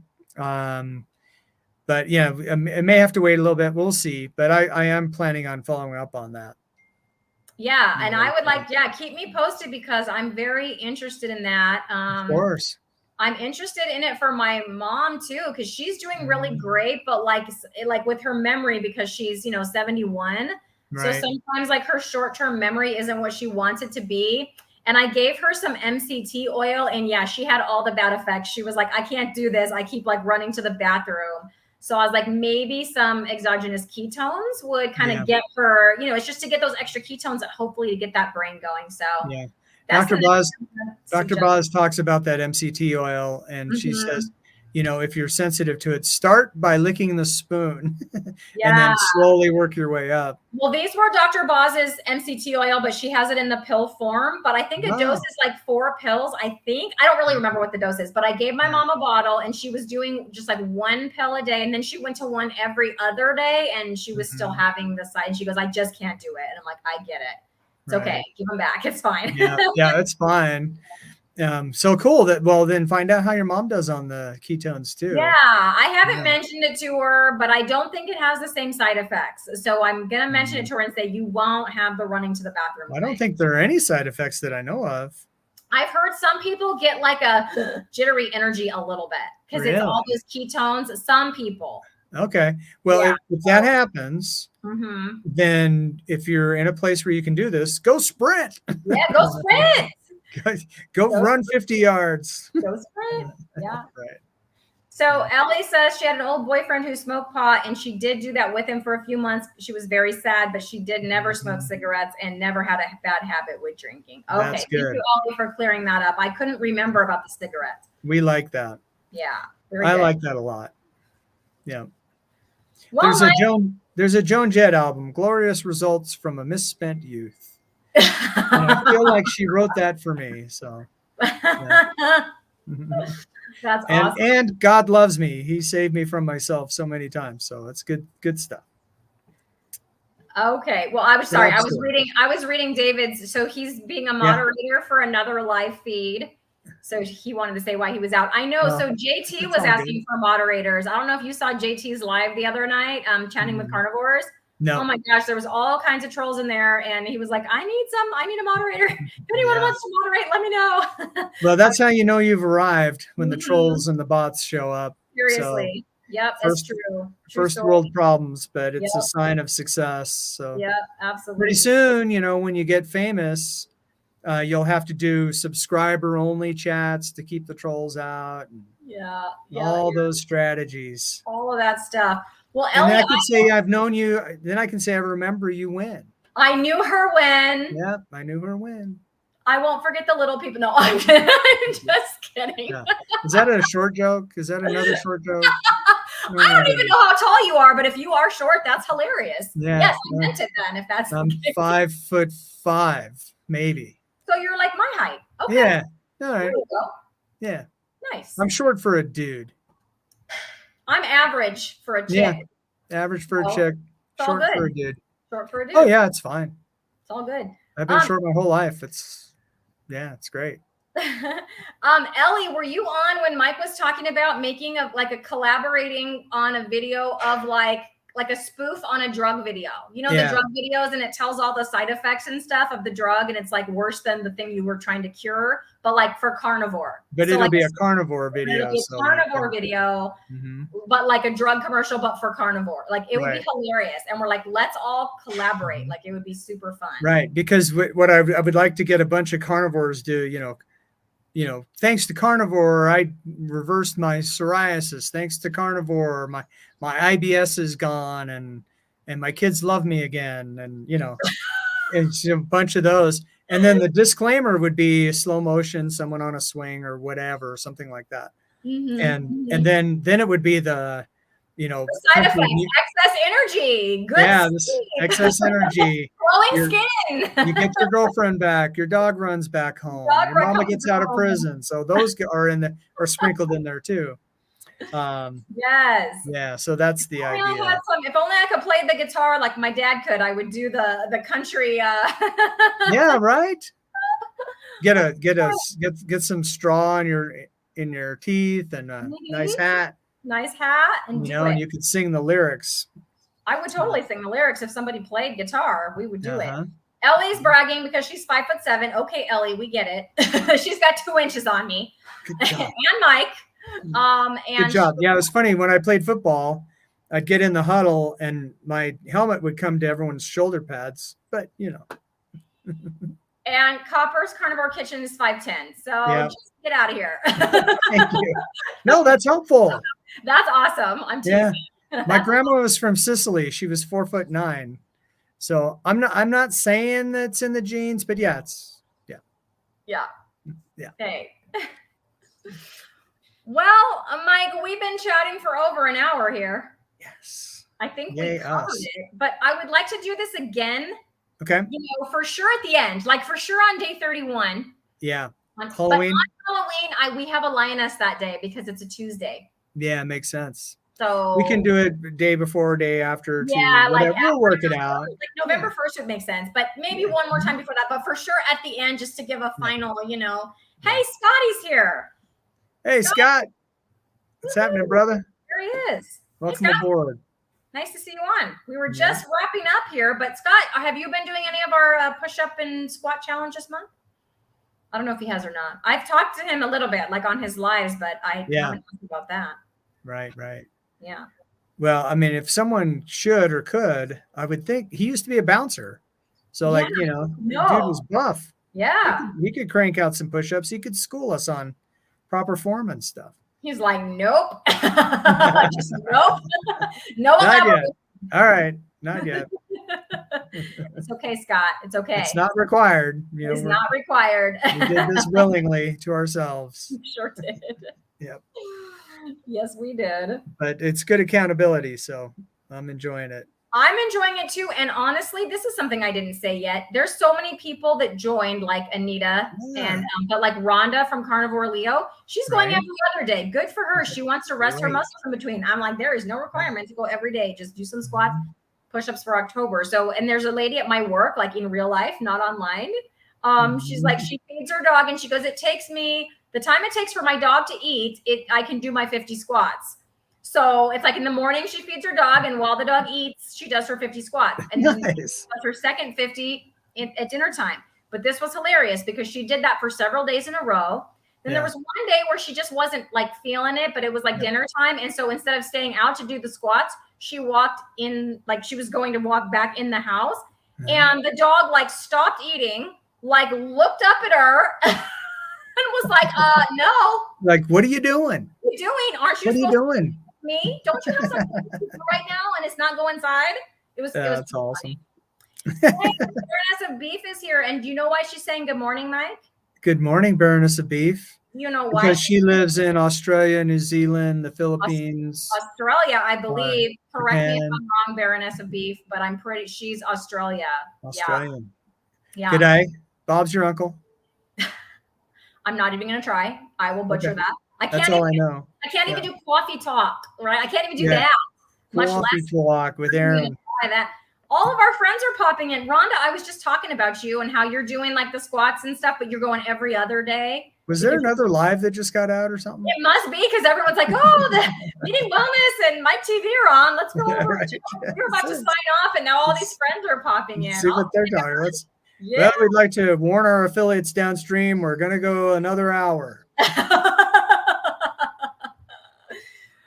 No. Baroness of Beef. Yes, we're going to throw another shrimp on the Barbie. Wait, I missed it. I meant to click it. Where is it? Right here. There we go. Yes. Throw another shrimp. Okay. Yeah, it's funny. I was told by another Australian that they don't say that. They call shrimp prawns. Okay. So throw another prawn on the Barbie. Maybe. I guess. We're going to ask her. Let us know. Yep. Let us know. Yeah. So Sharon just said the same thing. Jinx, Sharon. Yes. Thought it was prawns. Yes. So Ellie I just subscribed to Baroness of Beef too. The two of us are going to work out. She's going on, well, she says holiday. She says she's going on holiday, which is a very Australian way to say it. I said, have fun on your vacation. So I replied in the American. Yeah. And they don't go to college. They go to university. Right. But after her holiday, the two of us are going to collaborate in some kind of way. So I'm excited to meet her. Nice. And yes, she's never thrown a prawn on the barbecue. But the comment before that is, yep, prawns. Okay. They are called prawns. Prawns. Okay. So the other Australian told me correctly. Okay. Good to know. Now, is Foster's Australian for beer? Or is that just marketing? Is that just marketing here in America? The Baroness of Beef is going to bug out. She's going to be like, right. Get out of here with your Australian jokes and puns. I know, but it's like before the internet maybe, but Americans thought that Crocodile Dundee was Australia. So that's where a lot of misconceptions come from, I think. Okay, so the Baroness of Beef says that Foster's is basically gross. Eat just you. And that no one here drinks No one there drinks Foster's. So that is 100%. It sounds like American marketing. American marketing. That's an old commercial, though. But yeah. It is, but I remember it. Toilet water. Yes. And my friend Rhonda at Carnivore Leo I know sometimes we click at the same time, but Carnivore Leo just subscribed to your channel, Miss Baroness of Beef in Australia. So I'll do the same when I get a chance here. Yeah, she's great. She's into cosplay, which makes Ellie very happy because Ellie. Really? Yeah. So like what kind? Like comic books and stuff, or? So that I don't know because I've just seen I've looked at her channel and I've watched a couple of her shorts, but I know like in her description she even says like that's in her description, so that's like one of her things. So when I was a TV reporter, I did a story on the Society for Creative Anachronisms, and it just stuck with me. And they dressed up in chainmail and medieval garb, and they would have swords that were made of foam, and they would fight. It was interesting. That's fun. Man, why not? So the name of the additive to water that gives electrolytes, if you're talking about the brand, there's a few brands. I think the one that I mostly hear about is Element. It's LMNT. And they do have an unflavored one, which is just the plain electrolytes. Then they have flavored ones. I do still drink coffee, and I use the chocolate salt in my coffee. So there is a bit of stevia in there, but it is really good in coffee. If I don't have enough electrolytes, I was starting to get a little bit of like headaches and then leg cramps at night. So I do have to be careful, like too many and I'll start to swell, like I'll start to retain water, but like not enough and I'll start to cramp. But yes, Element chocolate salt, that's what I use. A lot of carnivores that have gotten rid of the stevia use the unflavored. There's also Redmond, the same company that makes the salt that everybody likes and uses or seems to like and use. It's called Redmond Relight. And so that one is really good. And I've tried that one as well, but they don't have a chocolate flavor. And then the other one is a Keto Chow makes one that Dr. Berry like had his hand in. It's like Keto Chow Daily Minerals. It has the electrolytes, but then it also has the minerals that are deficient or depleted from our soil. So if you feel like you're not getting those minerals because our soil has been so depleted, it has the electrolytes in there as well as like the extra minerals. So those are 3 that I can think of. And he talks about how our ancestors used to drink out of streams and stuff. So there were more minerals that way, which makes sense. I was watching another channel. I can't remember the guy's name, but I quite like him. He was defending pork on this diet. And he was saying that pork has a lot of potassium, which I did not know that. So perhaps this bacon challenge might have something to it. Okay. And there's some other vitamins too. Yeah, I put up the Element Tea. That's Element because that's what I use. Yeah. And it does help. I will admit, I put chocolate in my coffee and it is so good. And I was worried that the stevia would give me cravings for the carby stuff, and it has not. It has not. I am the same. So I do believe this is an N=1 situation. So for some people, I don't think she's in here now, but the carnivorous grandma, and I'm sorry if I'm talking out of turn, but I know she's gotten rid of all the sweet tastes because she felt like for her, it was an addiction. And that's great. More power to her. I hope she's very successful with that. And I'm not saying that I'm going to have chocolate element forever, but for right now, I do put that chocolate element in my coffee and I have 0 cravings. I used to have cravings before carnivore. Yeah, I for sure had cravings. I don't have any cravings now except for ribeye. Like, give me the ribeye. When I'm hungry, I want the ribeye. I want the picanha. But and then I have that, and then I don't want. So I don't feel either like having that little bit of stevia in that chocolate element. It's not affecting me. I'm not gaining weight. I'm not having inflammation. I'm not craving stuff. Right. So for right now, it seems to be fine for me. My nephew was over last night and he was asking me, don't you get tired of steak? I'm like, no. Nope. No. I get tired of ground beef. Yes. Steak? No. I don't think we talked about this. So did I tell you yet that I am also tired of ground beef right now? Yeah, I haven't heard that, but I've heard the wall. You hit the ground beef wall. The ground beef wall. I hit it hard. So I used to really like a good ground beef, like a beef, bacon, butter, and egg bowl. I even did a video on it, and I used to just love them. So now it's like I can still do like a hamburger patty, like a patty with like egg and stuff. I can do that. And I've just started making their like little beef. I don't know what to call them. I wanted to call them nests or cups. You like mold the beef. You put pork panko in with the beef and you mold the ground beef into like a muffin tin. And then you fill it with stuff. Like I say stuff because it's very customizable. So I just made some for my kids and I just put cheddar cheese in theirs because that's what they're going to like. In mine, I put bacon and an egg in the middle of that. So you bake them for like 20 minutes and then you add the filling, whatever that's going to be, bake them for another like 5 to 7 minutes. And then you got your filled up. I put some cream cheese and bacon. That one was really delicious. Cream cheese and bacon. That was a winner if you do dairy. I don't do dairy a lot, but I had some leftover cream cheese that was going to be out of date. And I was like, I'm going to put that in there. Ooh, that was a winner. I haven't done cream cheese much. I need to try that. Yeah. So I just with that in those little beef cups, I can do it like that. But like just the bowl of ground beef, I would just eat it like that. Ground beef and butter. I just can't do it right now. Not appealing. So Carnivore Scott says he uses cocoa butter in my coffee. Oh, that's a good idea. Where do you get that? Great. That's a good idea. And wonderful fat and stearic acid. Do you get that like on Amazon? Like where do you get that? I would love a recommendation. That's a great idea. And you know, you've seen Scott talk about stearic acid and how to help the mitochondria and all his spiel on that. And one of the things he talks about is cocoa butter is high in that.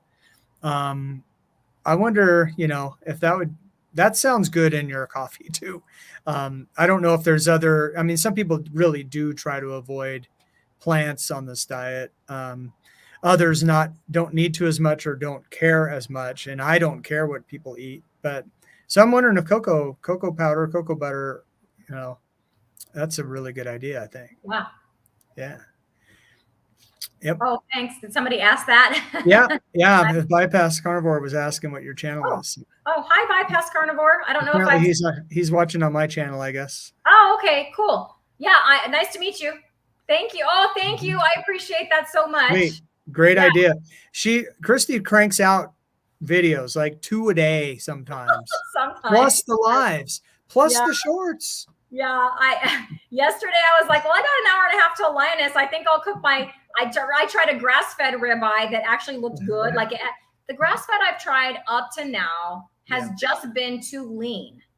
But I got this grass-fed ribeye that had a ton of fat, and I'm like, you know what? I'm gonna cook this up in my cast iron, and I'm gonna make a video. And so I did that, and then Yeah. Lioness, and then I edited that video and posted it. Yeah. I'm having a blast. Like I'm probably not very good at it, but I'm having fun. So you are good at it. You're actually getting better too. Thank you. And that's what reps will do. And then Yeah. the other thing, I just laughed because you talked about if it wasn't for Carnivore, you'd been too scared or shy to do this. And now it's the opposite. Now now you have so much energy and you're not shy at all. Yeah. You're just putting it out there and you want to share and you're all excited. And Yeah. Can I tell you that in the private chat, Melissa told me a little while ago, slow down because people can't understand you when you start talking so fast. She's not wrong. I've been told that I get excited and then I just go. So I'm sorry. I will try to breathe. My apologies too if you tried to give me any pointers. I wasn't in the private chat. So. Oh, Melissa's great with the pointers, and I appreciate all the pointers because it helps me get better. So, so earlier the Baroness of Beef said try taurine too, that it helps with electrolyte balance. Okay. I don't know if I've tried taurine unless. What is taurine? Yeah, I've heard of it. Unless maybe it's in those daily minerals. There might. Is that a car? It's like the Ford taurine. Yes, the Ford. Is it Chevy? Is it a Chevy taurine? I don't know. No, I think it's a Ford taurine. The Ford taurine, yes. So unless there's taurine in those daily minerals, I have not done taurine. Now, if you've ever tried those daily minerals, they are nasty. But here's the trick: I put them in my bone broth. So if you get those daily minerals and put them in your bone broth, they don't have that nasty flavor, and they just make your bone broth delicious. And yes, Mike, that was a good one. Okay. I mean, I had a friend who used to tell me they can't all be gems, but keep swinging. I'm like, okay. It's a numbers game. Thanks for encouraging me because you probably shouldn't have done that. Yeah, right. It's a numbers game. I love it. Don't encourage him. You miss every shot you don't take. That's right. So if anyone knows anything more about taurine or if you have the daily minerals, like I can't just leave. I mean, I could, but then my little square would be empty and Mike would be alone. So I will go check after this if there's taurine in those daily minerals for sure. Right. And just reminds me, if you leave me now, you'll take away the biggest part of this live video thing. Anyway. That's right. I can't do it. It's true. So Tracy Franklin would like to thank the Carnivore Help Desk. You're welcome, sir. It's what we do. Yes, Tracy. Yep. And then Ellie is a little bit more about her DNA experiment or, her results or whatever. So she learned from her DNA that she has higher amounts of potassium naturally in her blood. No wonder she's never had to use electrolytes. Go figure. I did hear her say she doesn't do electrolytes. And I was like, I don't know how, because I didn't for the first 3-4 weeks. And cramping in my calves and headaches. But she has that DNA that gives her that natural potassium. It's a gift. Yeah. It's a gift. We're jealous. That's okay. I have to supplement mine. Ellie's giving me the go-ahead. It's okay with her if I have my chocolate salt. And you too, Mike. You can have your chocolate salt. That's right. Life is too short. As I like to say, life is too short, and so am I. Yep. Actually, I say life is short, and so am I. Not too short. Anyway. Yeah, there you go. I always say I'll be back shortly. In my case, how else? I'm going to go take a short nap. Anyway, I got a million of them. Yes. Right. Oh, yes. And thank you, Bypass, again for subbing. That's great. I'm looking for those subs, and I do enjoy it. I do try to interact with everybody who comments. That's like my favorite thing. when people comment and then they tell me like I did the, I'm doing Yeah. the push-ups, or you inspired me to get out and sprint. I had 2 people besides Rhonda at Carnivore Leo, because she was already sprinting. And we just need to kind of say, oh, someone else is sprinting and it isn't just me. Yeah. But yeah, 2 people told me that they started sprinting because I was sprinting. Like, That's awesome. isn't that awesome? I mean, Yes. more power to them, and way to go. And I am not, I'm not trying to be a role model. I'm just trying to not be alone. So it's so cool when people like join, because then it just makes this super community. It's like Charles Barkley. I'm not a role model, kids. But you're very persuasive, and I think it's your energy, because look at the people who've joined the fitness challenge in October. All of them are your friends. None of my friends have done it. So it's all you. But I'm your friend. I joined you. Right. Because there you go. I joined you. Okay. Right? All right. I'll take it. I was like, I will do this fitness challenge because you are Mike and you're my friend and I want to support you. I joined you. I wasn't like, I'm doing squats and push-ups, join me. That's not how that went down. Yeah, we collaborated. We did. We talked it through. It's a good point. Good point. I was laughing because Bypass Carnivore was wondering, like, where are all these other comments that I can't see coming from? Oh, so he jumped over to your channel, and now he can see everyone else. There you go. And then you and I, because we're in here, we can see all the comments. Yes. So if you usually when I do a live, if it's like a couple people that I know, I'll have them both open. Like I'll have 2 tabs and just mute one of them, and then I can kind of see everything. That's good. Plus, I think it might be supporting both channels because it's playing on both channels. I think that's right. Yeah, I think you're right about that. I try to help everybody and like watch everybody's stuff and do what I can there. Yeah. So Ellie, are you asking Mike and I the best way to reach us, email or Instagram? So you can email me. It's just like meetingwellness@gmail.com. I am on Instagram as well at Meeting Wellness. So you can message me there, as you very well know, because we message multiple times a day through Instagram. But anybody else that doesn't know that, yes, I'm on Instagram at Meeting Wellness, and then Gmail at it's meetingwellness@gmail.com. And I would give the same answer, except replace Meeting Wellness with Mike Shaw TV. And right. And if you want to know my crazy conspiracy theories, politics, that's on Twitter, also known as X. The Instagram is where I share my pretty pictures, because someday when I grow up, I want to be an amateur photographer. And then you could probably find me on Facebook at Mike Shaw TV too, I think. And certainly here on YouTube. So yeah, everywhere I try to be at Mike Shaw TV. Yeah, I'm not on Facebook at Meeting Wellness yet. I haven't done that yet. I'm just trying to learn Instagram. Like that is no joke. Instagram, it's not like it's hard, but there's too many things. There's so many things. Yeah. It's too many things, but I'm working on it. I ignored Instagram for months. And then Carnivore Trucker's like, hey man, I sent you a message on Instagram. Yep. And I went and looked. It was like 3 weeks ago. I was like, I'm so sorry, dude. Yes. Yep. So Tracy, your cousin, that's your cousin, right? Yep. He's asking, good grass-fed beef here runs about $10 a pound. That's less than what I pay. It's about, is this about what you guys are paying? I think the one that I did my video on, I said 2 prices, but the first one that I said was accurate. I think it was like $12.29. And then I think later I said $12.95. I knew it was 12. I couldn't. But the first one that was $12.29, I was looking at the package when I said it, and that's at Aldi, and that's really hit or miss. If you're gonna find the fatty ones or not.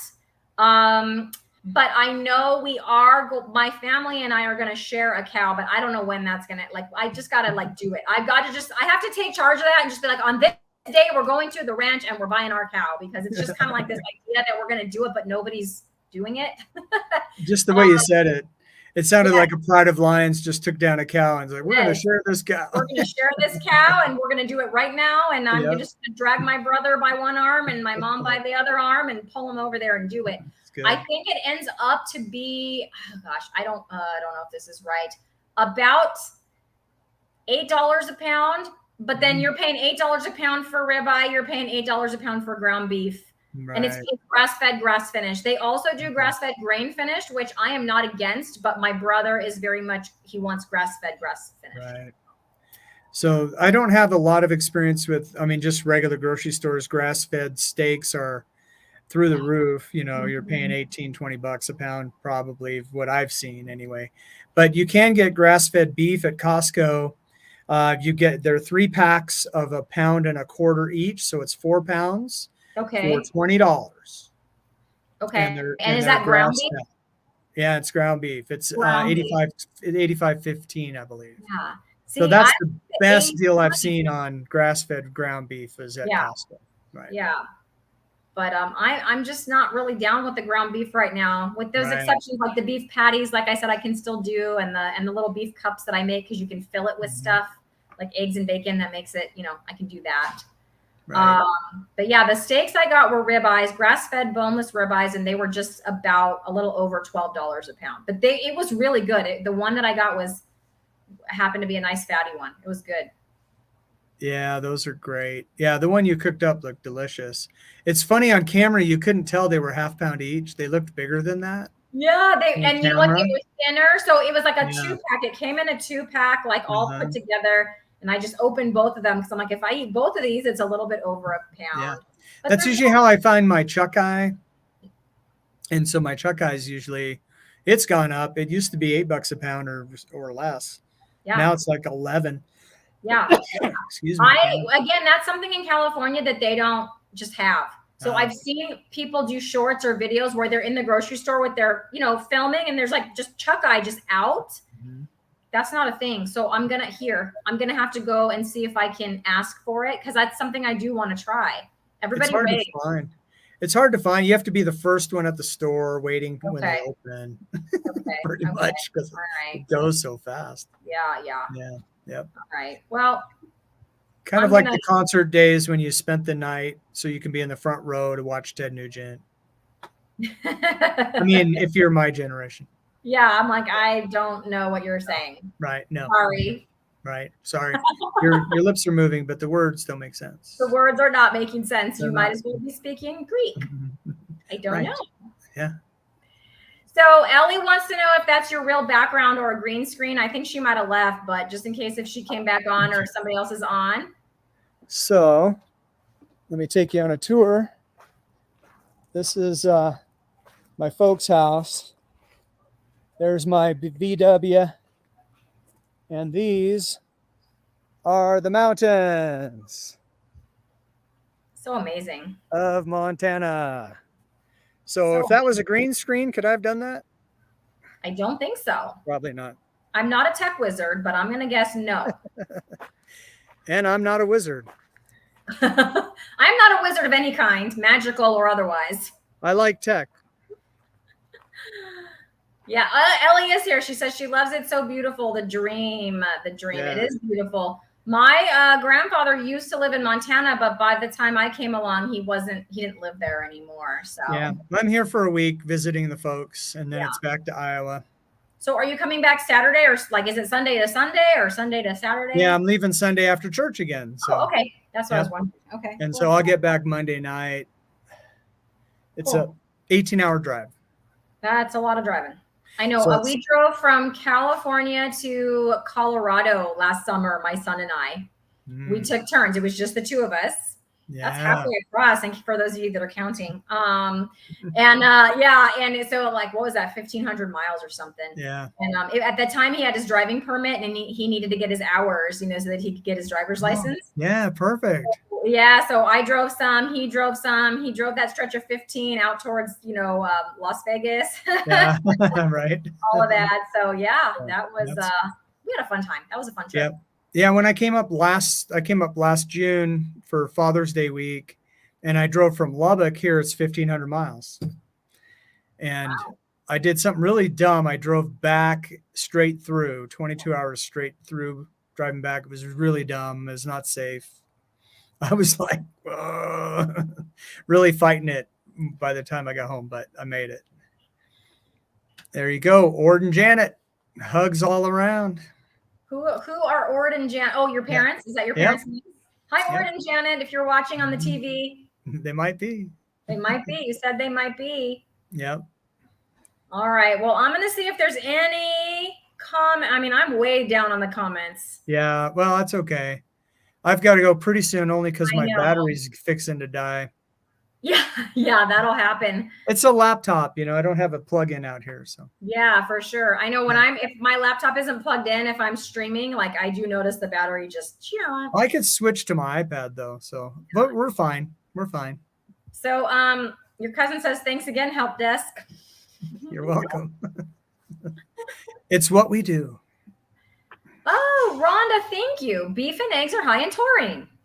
Ah, So guess what I eat every day?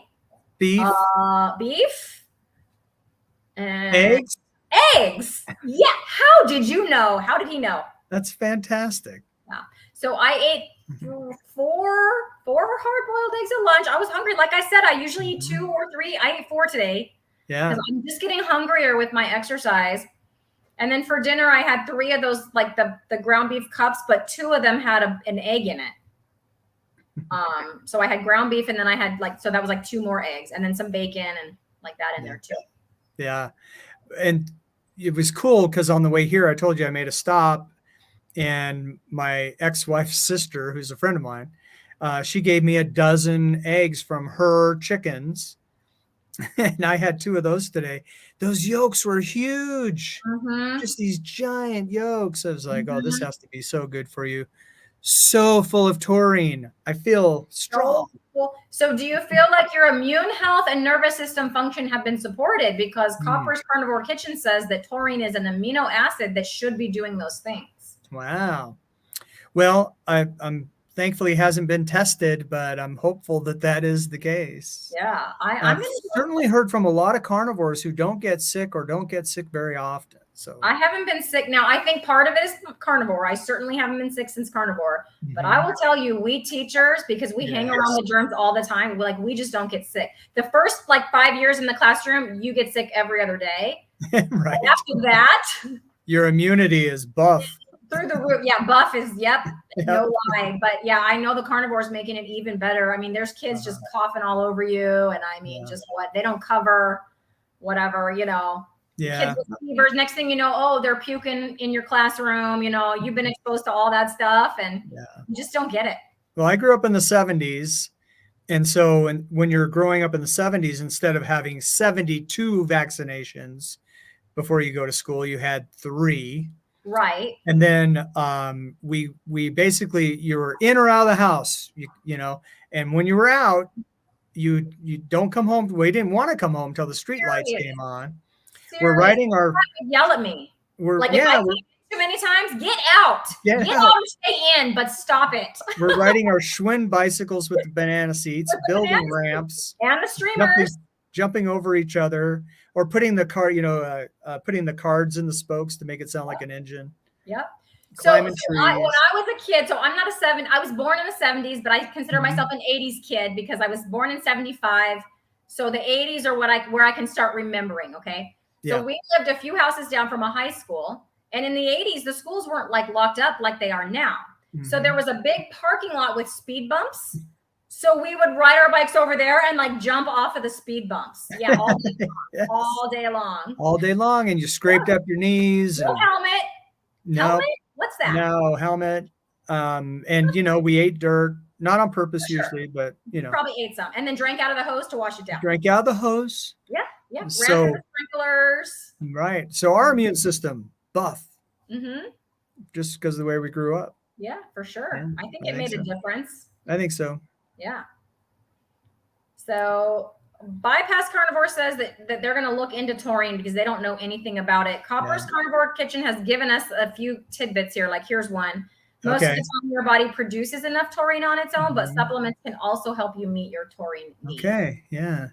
Okay. So that's, the Ford Taurine, does it have a turbo? Is it a V8? Is it a V? Probably not. It's a, have a need for speed. Yeah. I think for that, you might need the Mustang. Does that Mustang have a V8? I don't know. I had a 71 Mustang and it was fast. Nice. So yes, but I got a couple tickets, so I quit doing that.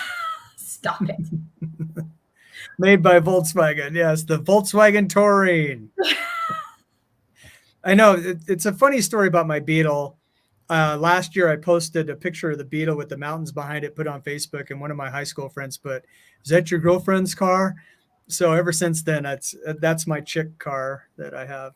It's pretty funny. So Ellie, I hate to, yeah, this is such a bummer. So I'm Gen X. Mike, you're a boomer? I'm a boomer, barely boomer. Yep. Barely a boomer. Yeah, barely a boomer. That's right. And I'm firmly Gen X, but my friend Ellie is Gen Y. And she's not lying. So Gen Y is like the first generation. Look at what she says, that we lived life as kids, but she was always on her computer chatting with my friends on AOL and Instant Messenger. Yeah. Remember AIM? No, on AIM. AOL AIM. AIM. Those were the early days. Very early days, but like they had those things. Like, what's a computer? We didn't have a computer in my house. We had one in my 5th grade classroom. One. Yeah. We played Oregon Trail. Anybody out there with me on the Oregon Trail? Well, poor Jimmy keeps dying of dysentery. Dysentery every other day, but that thing was great. And you were hunting those deer, and oh yeah, you'd beg the teacher to play Oregon Trail on the one computer. Yeah, that was, you probably know what kind it was, an Apple IIe probably, or something like that. Something, I don't know. C, I don't know, something like that, E or C, I don't know. My dad's friend had a TRS 80 or Trash 80 Radio Shack, and I took a class in programming in BASIC in high school. And back then we had a teletype in the closet that had to phone into a mainframe 10 miles away. Is the only way we could run our programs. So we had to write them out. But one time I was at my dad's friend's house for the weekend, and I spent the whole weekend typing in a football program in BASIC and then debugging it, and finally got it to run. So yeah, love computers. I had a website before the World Wide Web. Right when the World Wide Web started, I had MikeShaw.com. That's awesome. Yes. Seriously?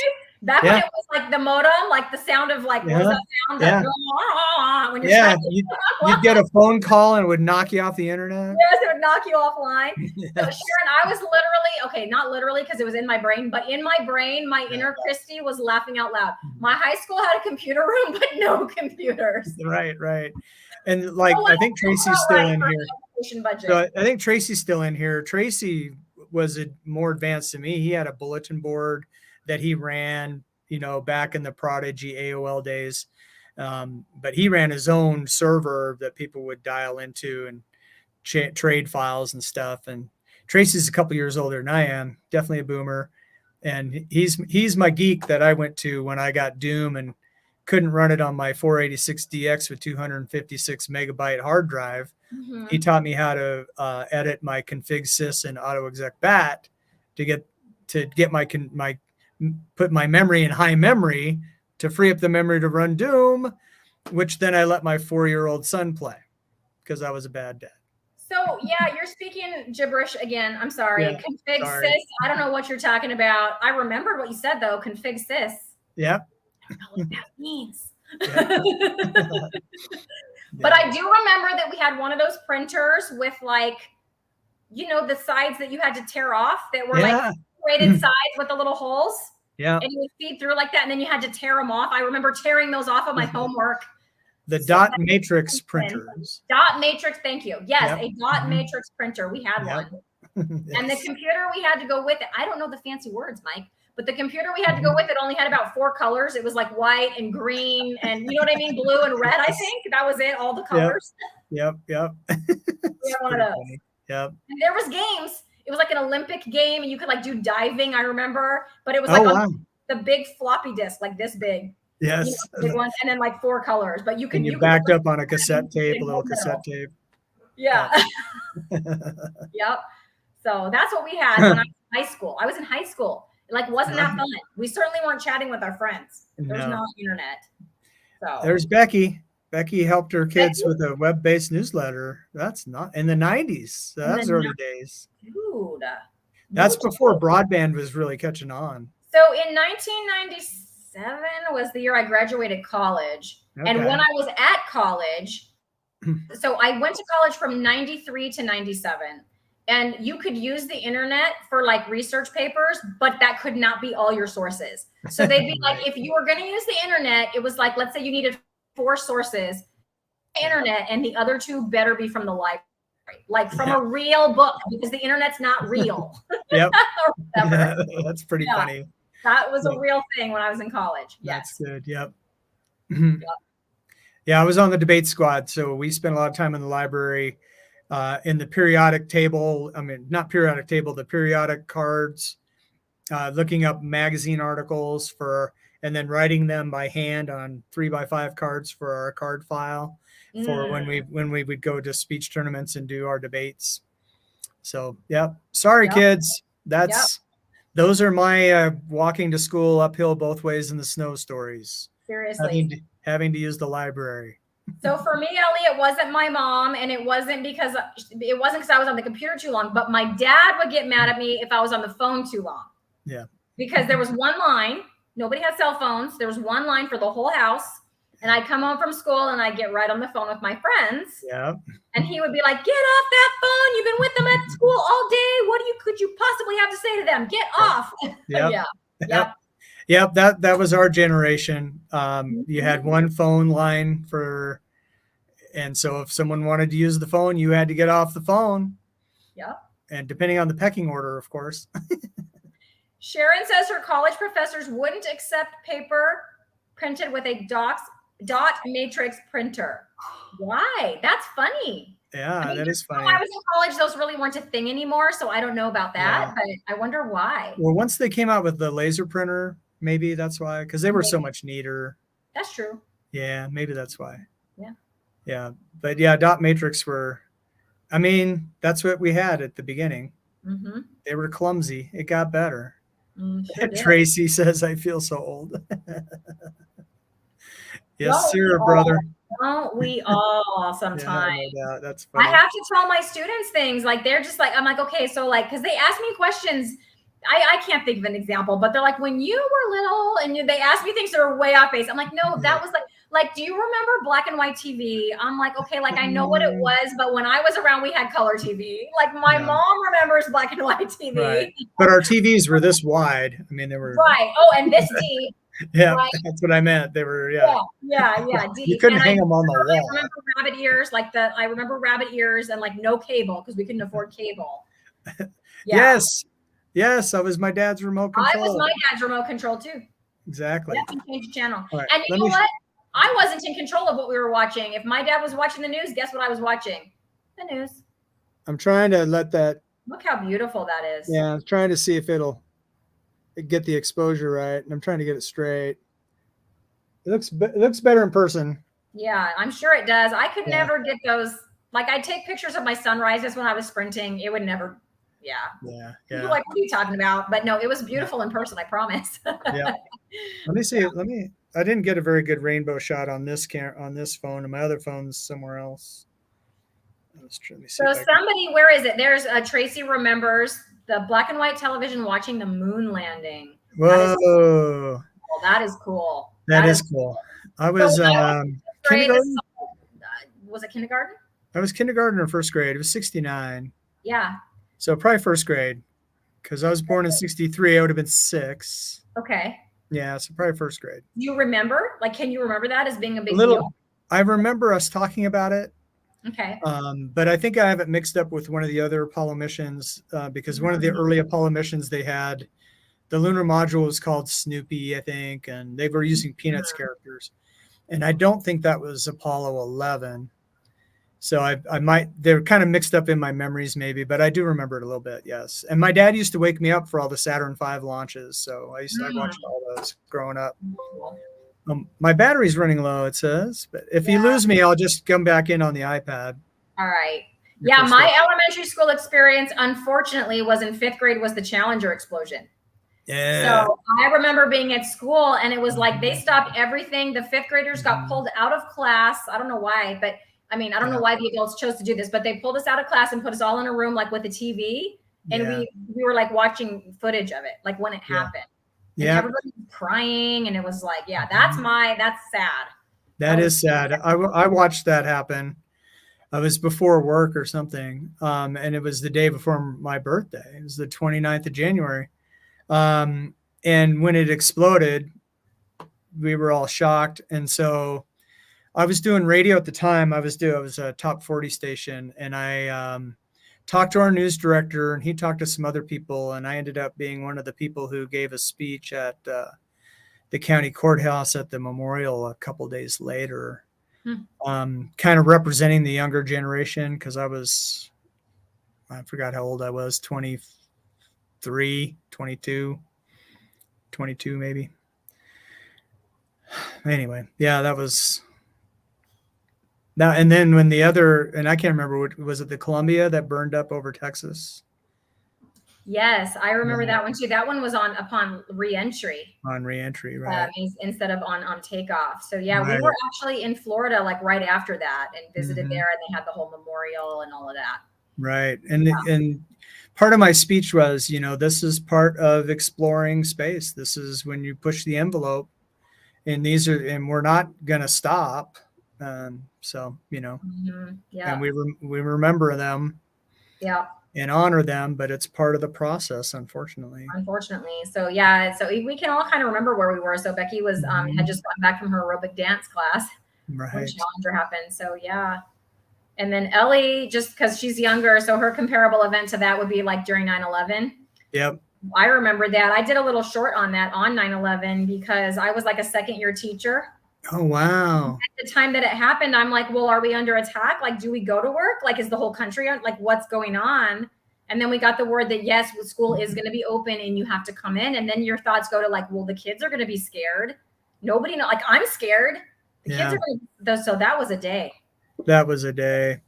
I was doing weather then, and I was waiting. I did the weather cut-ins during the CBS coverage. And so I was waiting for my last weather break. Whenever CBS goes, that's your national weather. Now here's what's happening in your neck of the woods, or whatever they say. Yeah. And then your local guy comes on. So I was waiting for my last one, and they interrupted with the towers on fire. And then when the second one hit, we all knew what was going on, and we didn't have a newscast for 2 or 3 days. Wow. And the newsroom was getting tons of calls from churches having prayer services, noon tonight, blah, blah, blah. And so, on the bottom of the screen, and you can do it in StreamYard now, but how you do the weather warnings on the bottom of the screen. So we had one person in each studio because we were 2 stations. And so I would update the website, and then they would hit refresh on the website and add it to the crawl at the bottom so we could let everyone know where the prayer meetings were that day and that night while they watch CBS's coverage of 9/11. It was quite the day. Man. Quite the week. Well, Susan says that she says hi, Mike, and she watched the moon landing on a color TV, but it was in black and white. So I guess they broadcast it in black and white. Yeah. That's funny. It is funny. I always rail on NASA about that. So until recently, someone will do an interview with astronauts like in the space station, and their audio is always terrible. And I'm like, our audio on our TV comes from satellites in space. Why don't they have good audio? Yes. I don't know. Carnivore Help Desk. Oh, sorry. The Carnivore Help Desk can't help with that. NASA? No, not our department. Sorry. Let me transfer your call. Let me redirect you to the right person on that. Yes. Oh my goodness. So let's see. Rhonda says she was at Travis Air Force Base. Ooh. When Challenger happened. Yeah. Ellie's making jokes about the moon landing conspiracy. She should. She should. I think it's funny. Oh, is that in the private chat? Let me look. Oh, no. It's Ellie put, she said, it's because the moon landing was fake. Oh, it's fake. Fake. And the earth is flat. Did you know that? Hey, we're starting to lose your audio. Now your battery is very... There we go. Yep, battery's dead. There goes Mike with his battery. He said he would hop back on with his iPad. So in the meantime, Tracy is asking if we have a Discord, and no, I do not, Tracy. So my sons are both very proficient with the Discord. That is just not something that I have gotten into. I'm not going to say never, but right now I'm just trying to get used to Instagram. I'm not sure if I'll... Tell me what would be the benefit, Tracy. What would be the benefit for having a Discord? And maybe then I might consider it. I don't know anything. I just know my kids are on it and they use it to communicate with their friends, and they use it like if they're online gaming, and that's it. That's all I really know about that. So let me know. So Sharon said, I'm not sure which thing, Sharon, but one of those important events we were talking, historical events we were talking about, was her 40th birthday. And Becky, I'm with you about the President Bush's face when he was visiting that classroom full of kids, for sure, for sure. There's Mike, you guys. Okay, I'm gonna add him back to the stage. There's Mike. Hey, I'm on the iPad. He's on the iPad. I don't know where to look. Oh, there it is. Okay. There you go. You're good now. Yeah. All right, what did I miss? Well, Tracy was asking if we have Discord, and my answer was no. I barely know what it is. I know my sons use it for like communicating with their friends on chats, and also for like online gaming, something to do with that, and that's about it. That is a great question, Tracy. I do. I haven't opened it in forever. But in fact, I follow you on my Discord. I just haven't been on a long time, and I have never created my own rooms or anything, but you're right. It's a great idea. So for a while, I was part of the Ecamm Live community. So if you have a Mac, it's a really good solution to go live, and it's quite the robust software. And I have it. I don't know if I'm going to keep it because StreamYard. Anyway, there's reasons. But they had a person who was an expert in Discord in their Discord, and it's really amazing the things you can do with Discord. So that's another great way. Discord is for the cool kids. That is my son. Oh, okay. Yeah. Hey, Michael, how you doing, man? Yeah, this is cool. Cool kids, then. If you're Mike's son, you're one of the cool kids. Oh, for sure.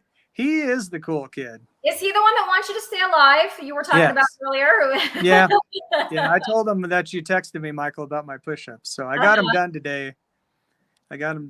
So yeah, he's happy that I'm trying to at least get better, to do better. So yeah, good to see you, Michael. Thanks for popping in, man. So awesome. Yeah, Discord is great, and I think it would be a wonderful way for people on YouTube to grow a community. You guys aren't wrong. So then lady, and is it Fritzader? Sorry if I mispronounced that, but says Discord is into censoring some things, and some people really? use Mighty Networks instead, and it's more private. I know there are some people like Two Crazy Ketos. I think I want to say in fact, they do. Two Crazy Ketos use Mighty Networks. I haven't heard Discord. Is Discord gone? Do I say the word? I don't know, but yeah. I'm just reading what she said. Like I said, I've never been on it. I just know my kids use it. So I don't know about that. Yeah. But Two Crazy Ketos use Mighty Networks, and I think a few other people have gone that route as well. Right. But I haven't looked into it. But it's like a whole private community, almost like Facebook, but it's a lot more private. Right. Yep. So I decided to take a walk with my iPad. So nice. Yeah, it's just cloudy. There's snow above those clouds. Yeah, so Tracy says that he's never heard of Mighty Networks, and we'll check it out. So I don't know if the only way I've done it is because to check it out, I joined Two Crazy Ketos Mighty Networks. And then when you go in there, and it's free. I mean, there's paid levels too, but like you can join for free. And then you can pay the different levels if you want to do that. I joined the free one, and it allows you can message people. And then they put out like different questions, and then people will answer them. And I'm not sure what else you can do in there, but it's kind of like there's a feed in there. And I know there's a message feature, and then, people are just like chat, but I've just been in a couple times just to see. Definitely worth checking into, because I'm anti-censorship, and if there's a thing going on, I want to find out about it and do the right thing. So whatever that is. So Becky says that 2KK, which that's Two Crazy Ketos, and then Steak and Butter Gang. Okay, I didn't know Steak and Butter Gang was also Mighty Networks. Good to know. I might join theirs as well, because I do really like Bella. Yeah, right. All right. So I'm setting my thing back up here. Hang on. And I missed this one. Susan says Dr. Barry uses Mighty Networks. I did not know that. I didn't know that he had switched over to Mighty Networks. So, but then on Mighty Networks, do you have to join everybody's Mighty Network individually? Like I joined 2KK Mighty Network, and then I just see stuff in there. So then I would have to like join Dr. Barry's and then join Steak and Butter Gang like separately, right?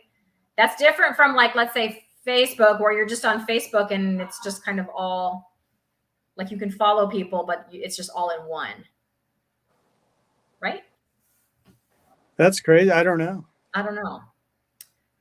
And Tracy says you're forever the weatherman. That's true. You're not wrong.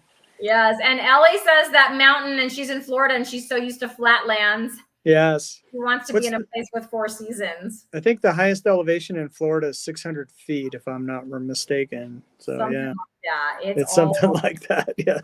Sure. Where I live, we have all different terrain. Like I can be at the beach in an hour and I can be skiing in an hour. Yes. Yeah. That's what it was like growing up in Oregon too. We were an hour from Mount Hood and an hour from Cannon Beach. Yep.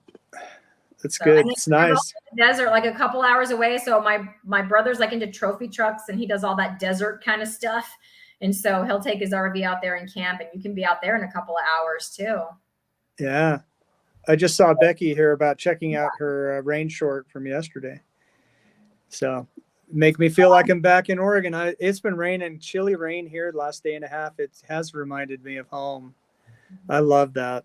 Yeah, I'll check it out, Becky. She did say she has a rain short from yesterday. It doesn't rain here much. We're practically a desert, although not quite. Right. Rain. But I think Becky here is talking about Mighty Networks. So you each have your own. So everybody has their own Mighty Network, and then you have to switch channels to like go into other people's. So you're switching around. All right. Okay. It's great that we get to learn from each other because I've not heard of this stuff. So this is cool. Yeah, I just heard of it. I hadn't thought of like doing it myself, but I've heard of it. Yeah. That's just another way to connect with people and help grow, the community, both your own and the general carnivore community. Right.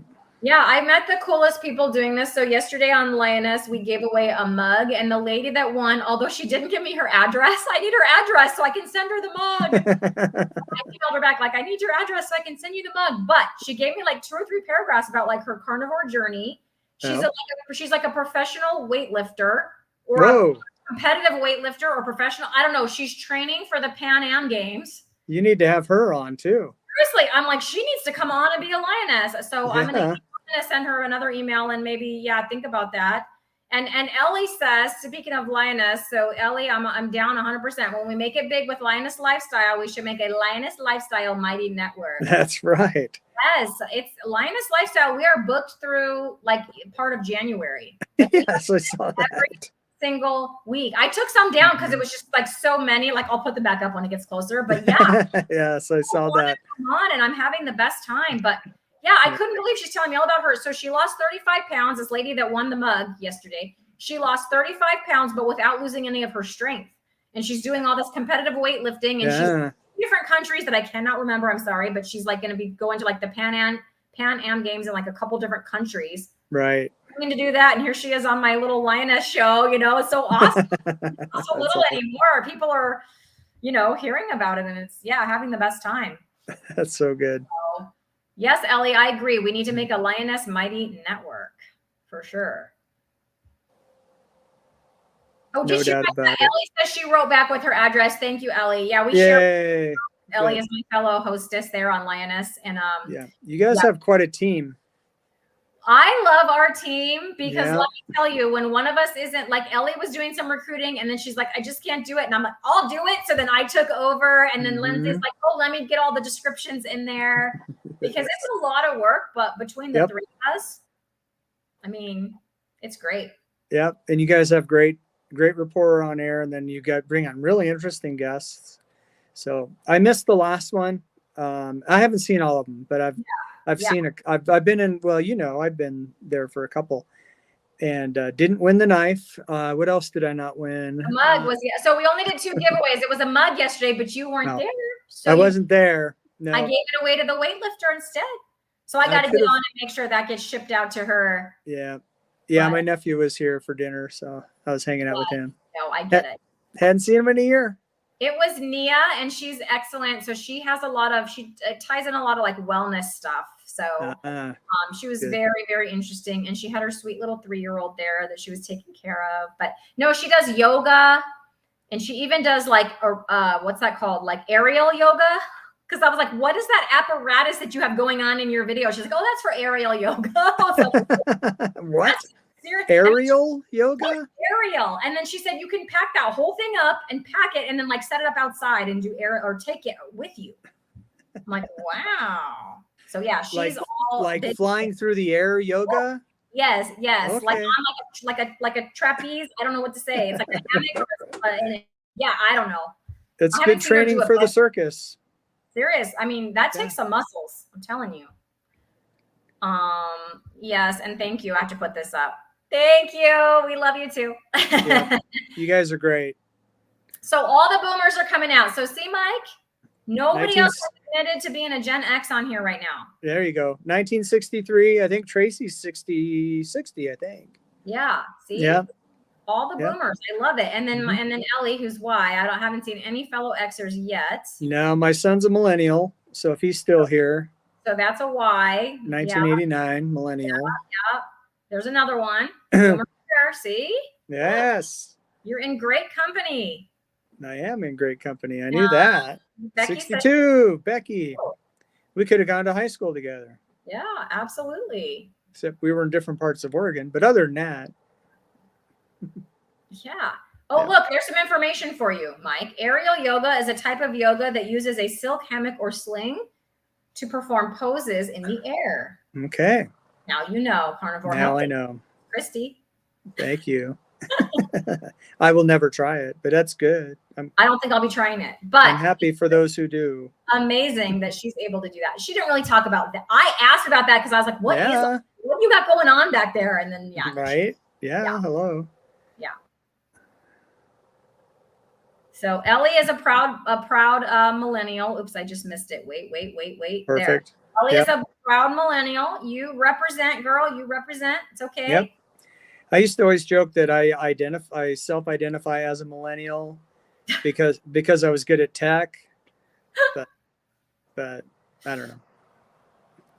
Yeah, so my sons have helped me. They're Gen Z because they're, teenagers. Yeah, right. I need help with tech. They're like, okay. Because I was like, how do I, on Linus and we spin the meaty question and I'm like, but I need to have it full screen. I need to have it full screen, but then I need to switch back and forth. And they're like, just alt tab. And I'm like, oh yeah, alt tab. You're right. Yes. Yes. Alt tab. So yeah, so they help me with when I just get a little silly and can't figure something out. They're good at that. Yep. Oh my goodness gracious. All right. Hey, Nicole. Hey, Nicole. Oops, sorry, Nicole. Hi, Nicole. She's been traveling somewhere. Where was she? At some conference or something? Yeah, okay. And I can't say it either, Nicole. Louisville. She made a funny video and she was trying to say Louisville. I can't say it either. I know I'm probably butchering it. Louisville. Okay, Louisville. They're very particular. You just run it together. Louisville. Right. It's kind of like Greenville. Yeah. Mm-hmm. Greenville, Louisville. Oh my goodness gracious. That's fun. And look, I'm not the only one who can't say that L place. Okay. That L place. Yes. So I'm going to just call it the L place from now on. It's like when I'm teaching and we have some kind of word problem, the students will get all hung up because there's some name, like the person in the word problem. Know what They're that just stalling. Is. They're just stalling. Everyone used to hate word problems. Like in this case, just call it L. Like a who train. Just call them L and move on. A train leaves Louisville at 9:50 going 45 miles an hour. Yes. So that throws them. So I just say, call it by the first letter and just be done with it. Right. And don't worry about that name that you've never before heard of or seen. Right. That shall not be mentioned. That shall not be mentioned. Voldemort. Oh, I mean, you shall not be named. Right. Hey, it's Cindy. Okay, so here's Cindy. So Cindy is the one that I totally embarrassed myself with today, but she was very nice. Hi, Cindy. So I was remember I told you at the beginning that I thought that our live stream was Thursday my live stream with Cindy was on Thursday. Yeah. And I just was going to make it because of reasons. So I was emailing her and she was like, no, Cristie, that's Friday. And I'm like, oh. That's what I'm telling you. You need a calendar. You need a YouTube specific calendar and an assistant. Yeah, I do. And so Cindy was very nice. She did not even make fun of me one time, and I deserved it. That's good. She didn't make fun of you one time. She made fun of you 3 times. 3 times, but it's okay. But not one time. No. Not one time, no. No. Right. Hi, Cindy. She was very nice about it. And Cindy, I do know that it is Friday. It is Friday the 13th, and I will be there on time. Yeah. Yeah. Are you ready for the big eclipse on Saturday? Is there an eclipse? How do I not know this? So there's an annular eclipse. It starts in Oregon. Okay. So it's moving through Oregon at 9 in the morning, and it ends up in Corpus Christi, Texas around noon. And that's the totality of the annular eclipse. And then like here in Montana, we'll have 70% eclipse. So most of the country is going to have a partial eclipse. So the last time we had an eclipse, my son, who is currently a freshman in high school, this is how I know, he was in 3rd grade. So 6 years ago. He was in 3rd grade. I remember that, and this is how I remember that. Because we made eclipse viewers where you look up, but you point it at the ground and it like reflects so you can watch it go across but we had all these parents because they're not educated, let's say. And they were like, but if you're going to go outside and view we had to get permission slips because the school district did not want us going out to do that in case someone like looked at the sun. Yeah. Then they would be responsible for their blindness. Yeah. And so we had to get permission slips, and we had parents like, are you sure this is safe? Because I saw on the news that it can blind you. I'm like, we're not going to look up. No. So we had a section of students that were inside. So we had like one teacher inside in an empty classroom with like the news coverage of the eclipse. Okay. They had to sit inside and watch that while the rest of us went outside. How sad for them. Like they made their little thing, like they did a STEM project and they made their little eclipse viewer, you know? Yes. Anyway, my 3rd grade son, I'm like, I'm your mom, come out of class. So I got him out of class because they weren't going to go outside because they didn't want to get permission slips.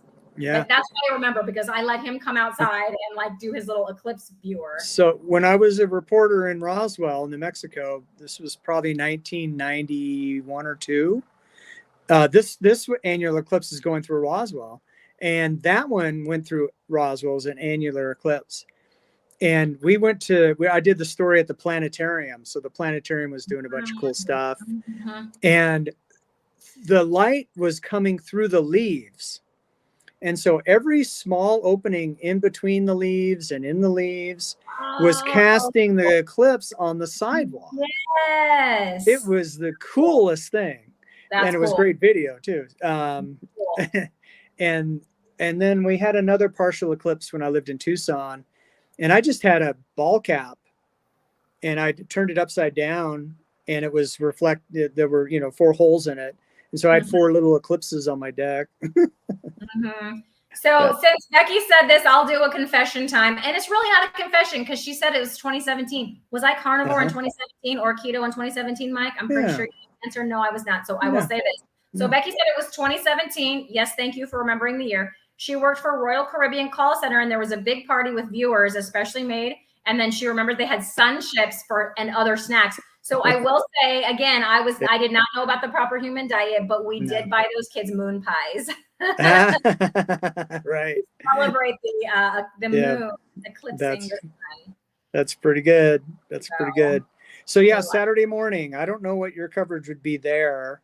Okay. But I would be willing to bet you'll have at least a partial eclipse. Yeah, I'm going to ask my son. He's all into that. In fact, I'm surprised I haven't heard a whole dissertation on the upcoming eclipse. He did go through a phase where if there was a lunar eclipse, like we'd have to wake up at 2 in the morning to like go out and see the full super blood, whatever moon or whatever it was called. Yeah. Because the penumbra, the umbra and the penumbra. Yes. And we have to go out. And then the pictures never do it justice. You get up at 2 in the morning and it's like not even good. It's like they're never. Yeah. But the thing about lunar eclipses is they're slow motion. So it's like, you've got 45 minutes to catch it. So Becky's remembering there were also moon pies. Also moon pies. Makes sense. 100%. Yep.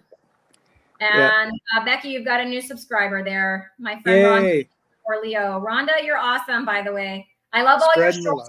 She's doing the Sea Lion Challenge this month with Carnivore's mom. They're both doing that. And so you should see her meals, Mike. Because if you ever want to see like whatever the stars are, 5-star restaurant, I don't know, just go to Rhonda's house. Okay. Go watch your shorts. You're gonna be like, I want to eat. I don't even like seafood, and like I want to eat Rhonda's plate of seafood because the way she presents it. Yeah, yeah. I love seafood. I'll get a pound of frozen shrimp and let them thaw in the refrigerator. And then I'll just like butter them up. I'll saute them in some butter and garlic and just eat that. So if you did, I'll fill you in. So my friend Nicole, my new friend Nicole, she'll be coming on Lioness, so I call her my friend. Like we haven't even really talked yet, but hi Nicole, she's my new carnivore buddy. But anyway, she was at Keto Palooza and she was eating these pork rinds and they were like so gross, according to her. I don't think I'm misspeaking, Nicole, so tell me if I am. She was like, these are disgusting. And then I'm sorry, I don't know her friend's name, but her friend was like, well, here's some tahini. Tahini will make them better. And so she tried him with the tahini and she's like, that's worse. Hold on, I have to go spit this out. And then she like went, I'm pretty sure she spat it out. And then she comes back and they're talking about they're going to go buy some dip for these because they were just plain pork rinds, like not like non-seasoned with anything. So that's what the question is from Miss Cindy. She's wanting to, I think that's what she's referring to is the disgusting pork rinds, which were even more disgusting with tahini. Yeah. So what kind of dip would you get? Cream cheese, I guess. Oh, cream cheese. Yeah, I guess maybe some cream cheese. Yeah. This isn't really a dip, but it is kind of like a condiment. So I'm going to try making that butter mayo. Okay. That's a great idea. Because I love mayo. Yes. And Cooking Chris Nashville has one recipe that's supposed to stay soft in the fridge and like not harden up in the fridge. Okay. I'm going to try that. And I'm going to I'm going to look like a fool. Like on every cooking video I do, I say, I'm going to cook. Everybody's always giving me like, no, you can't do it that way. You got to do it this way. And I'm like, thanks that's funny. But I'm going to try and I'm going to put it on video. So I'll probably embarrass myself. That's okay. I'm going to try it. And then I want to put it with like tuna because I do like canned tuna. And I'm thinking if I get sick of the hard boiled eggs for lunch, because literally I do that every day. Yeah. But I could do like the canned tuna with some of that butter mayo. And I think that's actually kind of sounding good as a replacement for my my hard-boiled eggs that I do for lunch. I think that's great. And I don't know that you want to do this or need to do this, but you could also hide a can of sardines and something like that. So, I mean, if you wanted to get sardines in for if there was a benefit that you wanted, you could do that. That would work, I think. I bet that would hide them better than that hot sauce did. Because it would be creamy. It would be creamy. And I could just eat I could just like load it up. Yeah. Well, it'd be like egg salad. Yeah. The bones in those sardines were off-putting to me. Like the very first bite I got had bones in there. Yeah. Right. Yeah. Like, little extra crunch when you don't expect it is not good. And I knew they were in there and I knew I might experience that. Yeah. Yeah. I maybe. Yeah. I'll do a tuna first. I'm going to do a tuna first. We got to go slow. Baby steps, you guys. Okay. All right. Well, test the mayo first. Make sure it's good. I'm going to test the mayo and make sure it's good. That mayo reminds me of most of the way to a hollandaise sauce. Am I right? Yes. And the way he's explaining it, and I'm going to give him full credit. Like this will not be my recipe. Chris Cook in Nashville. I'm going to link it. I hope he's okay with that. I think a lot of people use his recipe, but it's totally going to be his recipe.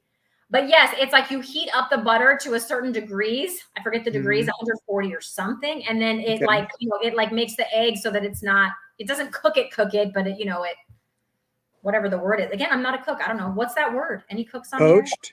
Poached, kind of. I don't know, but it doesn't, but it makes them so they're not soft boiled eggs. Yeah. I'm not sure. No. Okay. Hi, Ellie, but Ellie's going. Yeah, we should go. Yeah, it's getting dark and cold. How dark it is where you are, and I bet it's getting cold. Yeah, it is. We're supposed to freeze tonight or frost in the morning. Emulsify. Emulsify. Maybe that's what it is. I do have one of those like stick blender things that emulsifies. Like I thought when you have a fish tank and you don't clean it enough, then the fish are emulsifying the water. Huh? All right, this will be the last comment, and then we'll go. Cassie from Carnivore Quest put up a video making deviled eggs with no mayo, only butter and bacon fat, and mixed for the filling. And I have a whole container of bacon fat on my counter, and I might try that. That sounds great. Absolutely. I think I should fat bomb I need more fat, I think. So I need to figure out more fat. So besides eating butter. Right there, because those egg yolks are already full of fat. Just add all the baking fat in there. Do you save your baking fat? I will. Okay. If you want my container, just go. Let me know. I can link you. Or like it's in my videos. Yeah. Do you have affiliate links? I do have affiliate links. Oh, good. Yeah. If you do, I'll use your link. Yeah. So all my links are affiliate links if anyone cares. No, that's smart. That's good. Yeah. So yeah. Yep. So yeah. Anyways, well, Mike, I mean, look how long we streamed for, like 2.5 hours. Thank you, Podcast Carnivore. We were going to leave after an hour, and then people were like, hey, let's hang out. Yeah. It's just like hanging out with friends, and that's because that's what we are. That's what we're doing. Yeah. That's 100% right. Well, thanks for the update. Yeah. Thank you for the update. We will stay in touch, and we'll definitely do one more of these, like probably, I don't know, right around the end of October, beginning of November. Okay. Yeah, if not sooner. And I'll see you in the chats. I'll be disrupting class as usual. Yeah, ever since you're in Montana, the live stream chats are not the same without you. So that's right. Yes. I'm glad y'all miss me. So. Yeah, we do. All right. Good night, Rhonda. Good night, everybody. Good night, I don't even know all the people. Nicole. Bye, Nicole. Good night, Mary Ellen. Good night. Good night, Grandpa. All right. I'm going to end the stream. Here we go. Ending. And now the never